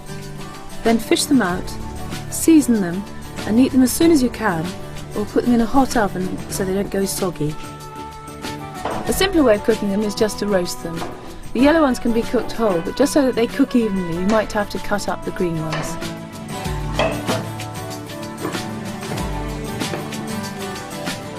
Just to add to their flavour, you need some slithers of garlic, a splash of olive oil, and some sea salt and pepper, and then roast them for about 20 minutes until they're nice and tender. Finally, before serving, sprinkle lots of fresh herbs on top. This is golden oregano, and that's it. If you have some fresh baby courgettes, they make a delicious summery salad. Use a peeler to cut them to slithers. You don't have to peel them because the skin is edible. Add some basil leaves and then some shaved parmesan, and for the dressing, olive oil and some lemon juice. So you can have a lovely fresh salad, crunchy tempura, or rich roast, all from a courgette.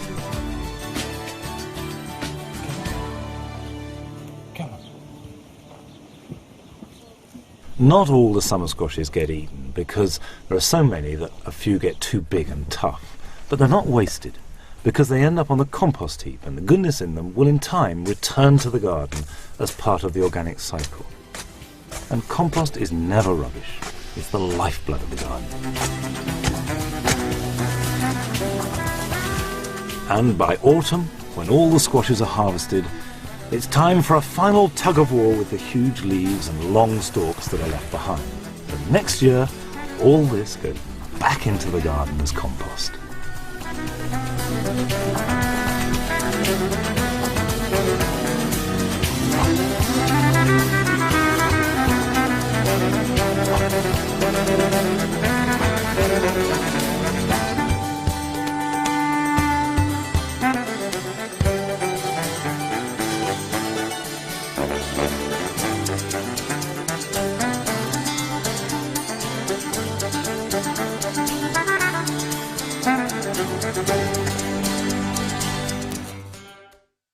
The bright red, ripe harvest of tomatoes is the most fantastic leaving present from summer. And if you haven't yet eaten a tomato warm off the plant, well, that's a pleasure that you've yet to discover.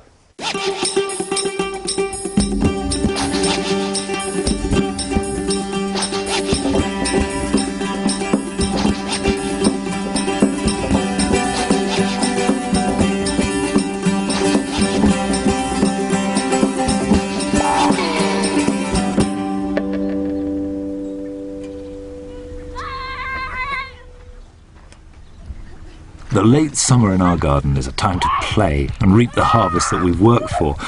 Well, at least for some of the household anyway.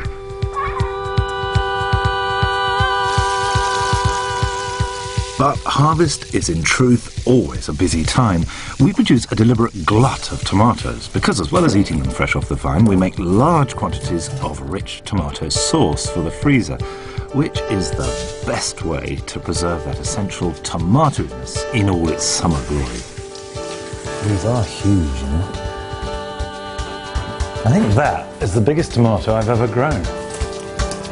It's a good idea to grow a selection of varieties to get a range of sizes, flavours and textures. Cooking them really simply is essential to capture the taste and unique scent that freshly picked tomatoes have.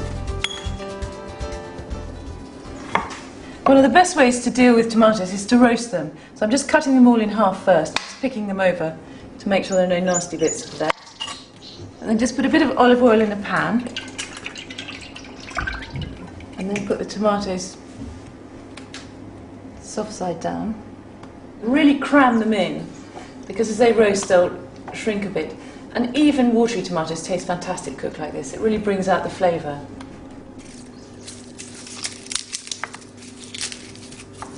All you need to do now is add 2 or 3 cloves of garlic, just cut into slivers, a sprinkling of salt, and because you want a nice, rich, garlicky mixture, maybe a little bit more oil. Okay, and just to finish it off, just put a few sprigs of thyme over the surface, and it's a really good combination with tomatoes. Roast them in a hot oven for about 45 minutes, and that's it. Very simple, but very delicious.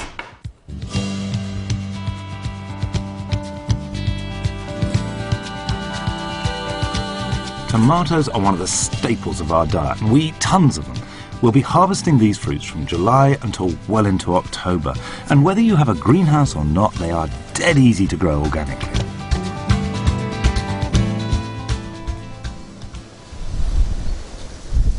The genesis of this harvest began last spring on a cold March morning.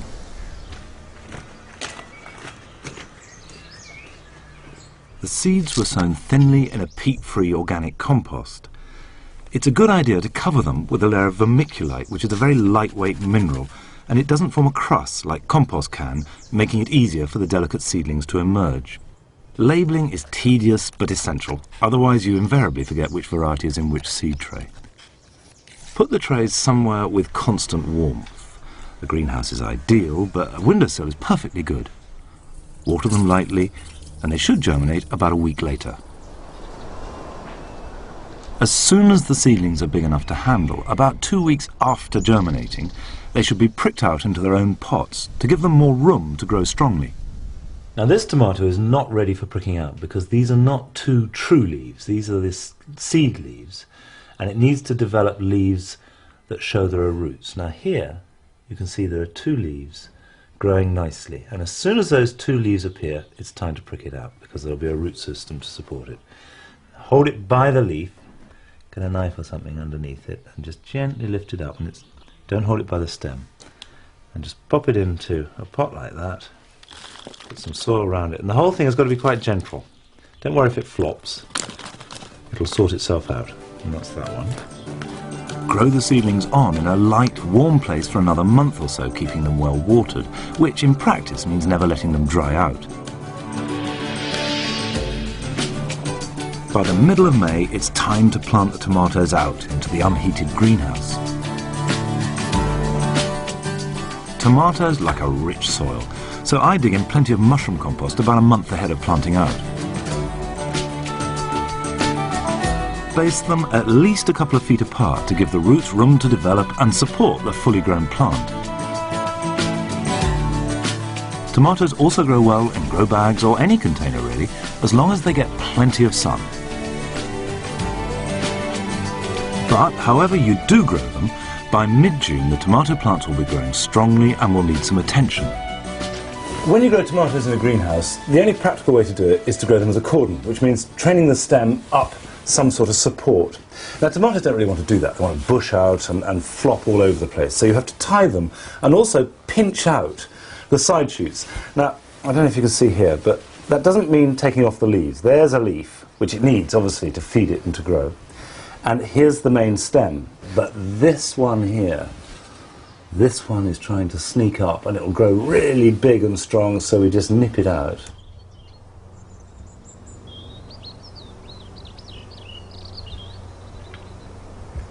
As the long, hot days of high summer unfold, the tomatoes grow with amazing vigour, but too much growth will mean too few ripe fruit.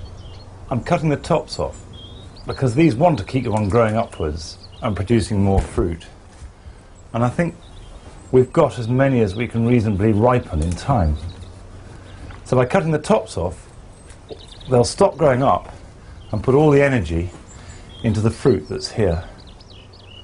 And start removing leaves at the base of the plant to improve ventilation, as well as any that are blocking the sun. When you grow tomatoes organically, as with all organic gardening, what you're after are robust plants that can resist attack from pests and disease. Now, we don't use any artificial fertilizers, but there are natural ones like seaweed. Seaweed concentrate, diluted with water, gives the tomatoes a dose of essential nutrients, and it's worth applying it every few weeks to the leaves and the soil. You can also deter pests without resorting to chemicals. We plant basil at the foot of the tomatoes in midsummer. Now, both plants share the same like for rich soil and water, but more than that, the basil smell helps keep the aphids away. But ultimately, nature will always look after itself. We leave the poppies where they crop up, as long as they're not in the way of something else we want to grow, because apart from the fact that they look nice, and I like the sort of chaotic appearance of them, but also they attract predator insects like hoverflies, which then feed off the aphids, which attack our crops. And the whole organic thing is letting anything that isn't actively harming you stay, and it's part of the cycle. And you know, the more I garden and the more I grow things, the less bothered I am by any one particular predator. It's never the end of the world if it takes some stuff. There's usually more than enough to spare. Now, that said, if aphids persist and you just can't tolerate them, an organically acceptable solution is to spray the plants with diluted soft soap, like washing up liquid. This kills the flies, but doesn't harm the plants, and perhaps most importantly, doesn't affect the taste.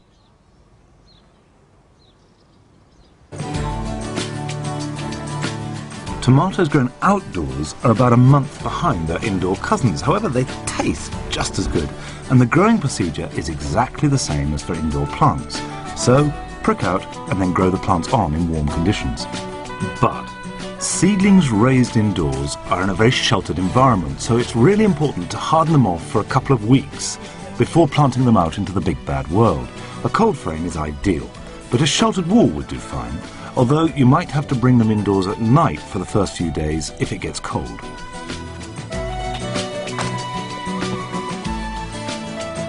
Plant the hardened off tomatoes into a sunny spot with soil that has plenty of organic matter dug into it, and treat them just like indoor plants. Water them, tie them to a stake, give them some seaweed feed, and then leave them to it. Of all the things we grow, this is the major harvest. A mass of tomatoes already feels like the summer's achievement. Don't worry if all your tomatoes ripen at once and you have an excess, because a great way of storing any type of tomato is as a sauce. Roughly chop them and then fry them in olive oil. And you add a bit of salt, and to bring out the tomato taste, you want to add just a touch of sugar. About a teaspoonful, but as with all the other things, it doesn't matter terribly how much, just a little bit. And we freeze this simply as the basis for a sauce. And then when we come to use it, we can add garlic or onions or herbs or whatever, and it's very versatile. You can use it for soups, sauces with pasta, or for pizza. But I do add a little bit of thyme at this stage, because if we use this in the winter, we won't have any fresh thyme. And then we'll add whatever fresh herbs we have. Got to be careful not to put the twiggy bits in. My children always say that when I make sauce, we have to take the sticks out. Okay, I'll leave that to reduce for about 20 minutes, and then we'll freeze it. And in that frozen block will be all that essential summer tomato-iness. The roast tomatoes are great with lamb and chicken, although actually I love them just on their own, mopped up with a good hunk of bread. Tomatoes are a doddle to grow. You can do it any old how, outside, in a grow bag, in a pot, on a windowsill, on a roof, in a greenhouse. You can hardly go wrong. Of course, you have to tend them. You have to make sure they're tied up and all that sort of thing, but they're really simple. And what variety you choose tends to be a matter of taste. There are certain characteristics that you can look for. So if you've got a beef tomato like this is Burpee Delicious. I also grow Marmande. You're looking for something with a dense flesh that is great to slice up, but you can cook with it too. These are Shirley. Goodly good for organic gardening too, because they're very robust and resistant. Very nice raw, you make very good soup. They're a very good general purpose fruit. If you grow a cherry tomato, like this Gardener's Delight, they're normally eaten whole and raw, and they're very sweet and delicious. Gardener's Delight tend to be on the large size for cherries, and one of the best. And also, I think, make the best sauce there is. Ideal, really thick, creamy sauce, wonderful for pizza. And when you taste your own tomatoes, that's when every moment spent growing them is worthwhile.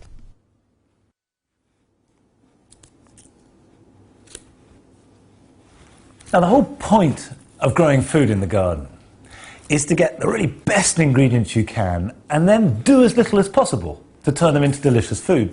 And with onions, all you have to do is stick them in an oven-proof bowl, stick the bowl in the oven, leave it there for about an hour on quite a hot heat, go away and do something else. Come back, take them out of the oven, and they're delicious.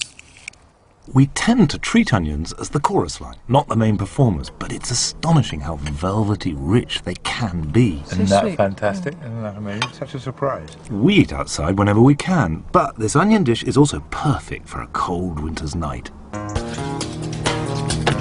on, Angel. Come, let's come, come on. Action.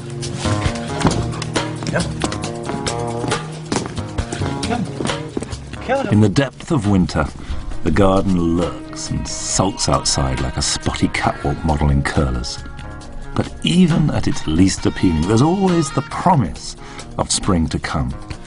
And I find that inspecting the sullen garden by torchlight last thing at night hides the depressing bigger picture, whilst revealing just enough to inspire and fire me up to prepare for the new gardening year.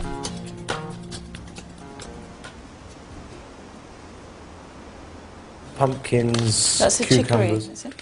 Growing any food needs planning, and winter is the time to order seeds, naturally organic ones if you can. I'll do the planning. When the seeds have arrived, we ceremoniously lay them out on the kitchen table, where they will return as meals later in the year. This might seem a bit of bureaucracy, but it's a lot better than working out in the cold and wet. When we get the seeds laid out on the kitchen table like this, we can see exactly what we've got and also what we haven't got, which can be as important. We lay them out in groups, so you have spinach there, and the peas there, and the cabbage there, and what have you. And then we've got to think, well, where are we going to grow everything? Because every single packet, whatever it is, needs a patch of ground.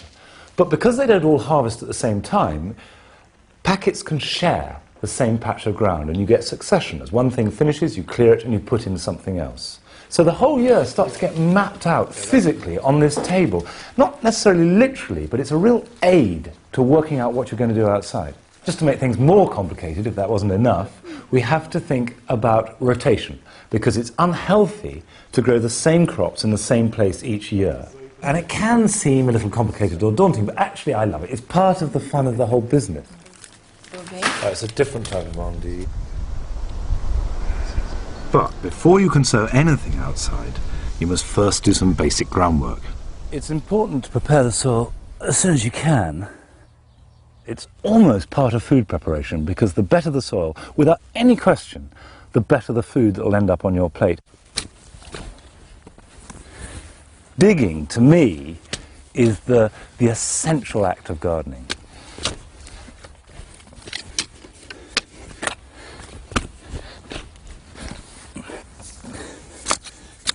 It's really important to break up this subsoil, because after all, that's what these delicate little feeding roots are going to have to push through.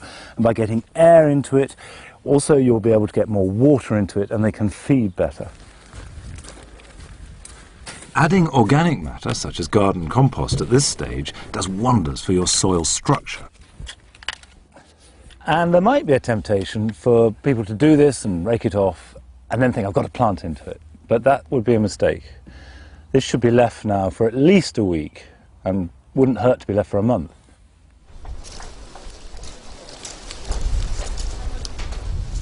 When you do have some ground ready, onion sets and garlic are two hardy crops that can stand being planted out in the middle of winter.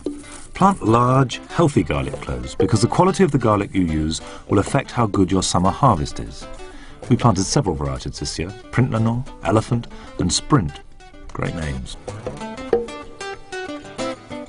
Use your finger to make a hole in the soil, pop the cloves in, pointed end upwards, about 8 inches apart.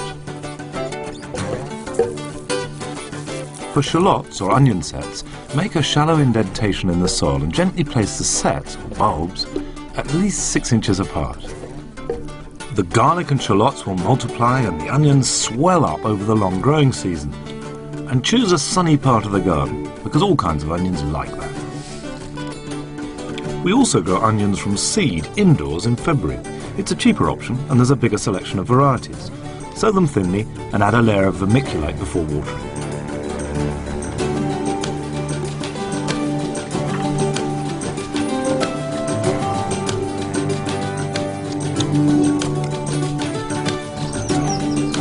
In early spring, when the soil is warmed up in your part of the world, transplant each onion plant individually.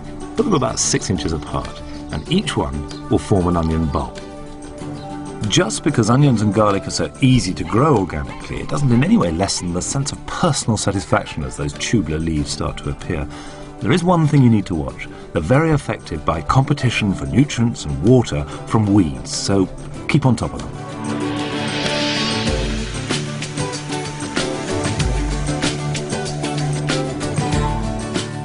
By midsummer, your garlic and first onions will be ready to harvest. I'm just lifting these shallot roots out the ground.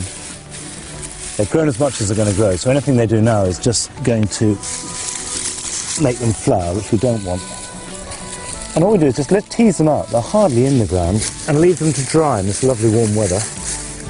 They'll dry out, which means they'll store better. Harvesting garlic takes a bit more effort. Dig them out of the soil when the leaves start to turn yellow and dry out. By growing your own, you get to experience the more delicate flavour of fresh garlic and onions, and also you'll appreciate just what a lovely object a humble onion is. The onions tend to be ready a bit later than the shallots, and just like them, you need to pull them up and let them dry. But the great thing about an onion is that they're so beautiful. Look at that. Shiny like a conker. And you can't get that if you buy it, because the skin dries off. Of course, it's great for storing, but it just doesn't look so good. I wouldn't miss that for the world. Look at that.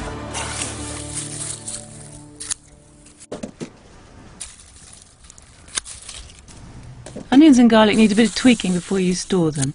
You have to rub off any loose skin or any soil. Then they'll store for months in a cool, dark, airy place. It stops them rotting or sprouting. A garret or a shed would be fine.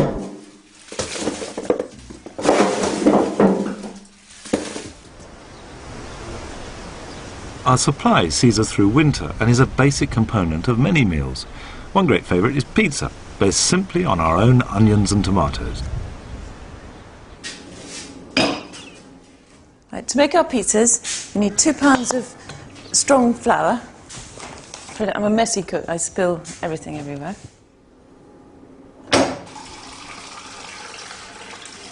Then you need about a pint of warm water. Dissolve 4 teaspoons of dried yeast. It works extremely well.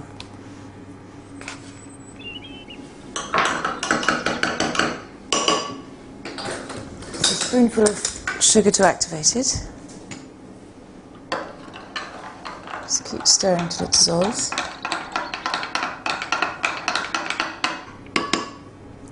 Now just make a well in the middle of the flour.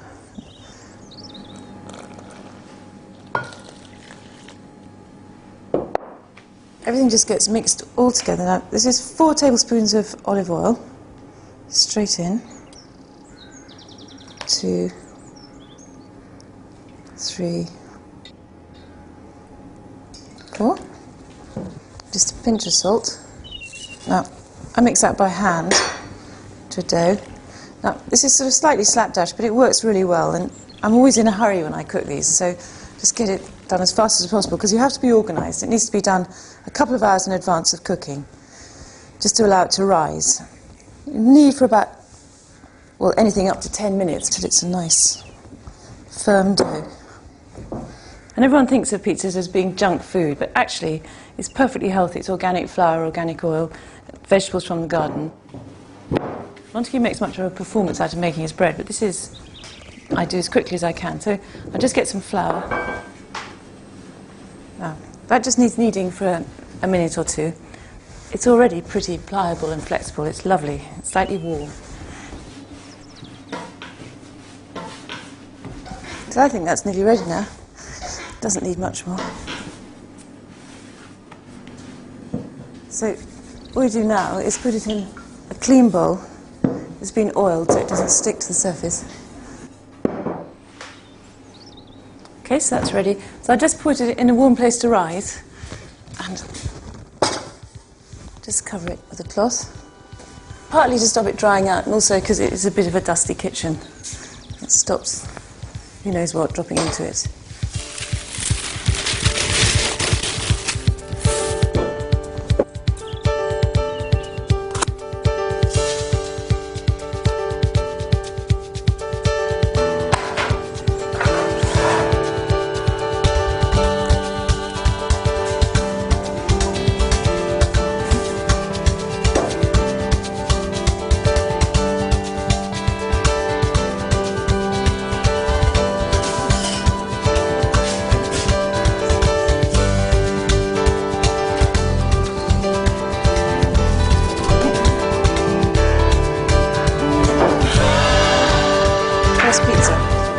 We all choose our own toppings for the pizza, which is the best way to avoid any squabbles.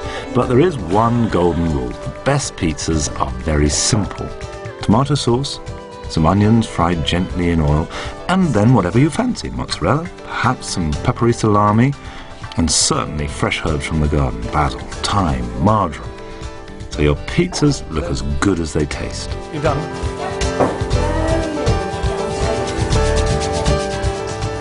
Pizzas take about 10 minutes in a really hot oven for the dough to get the right crispness.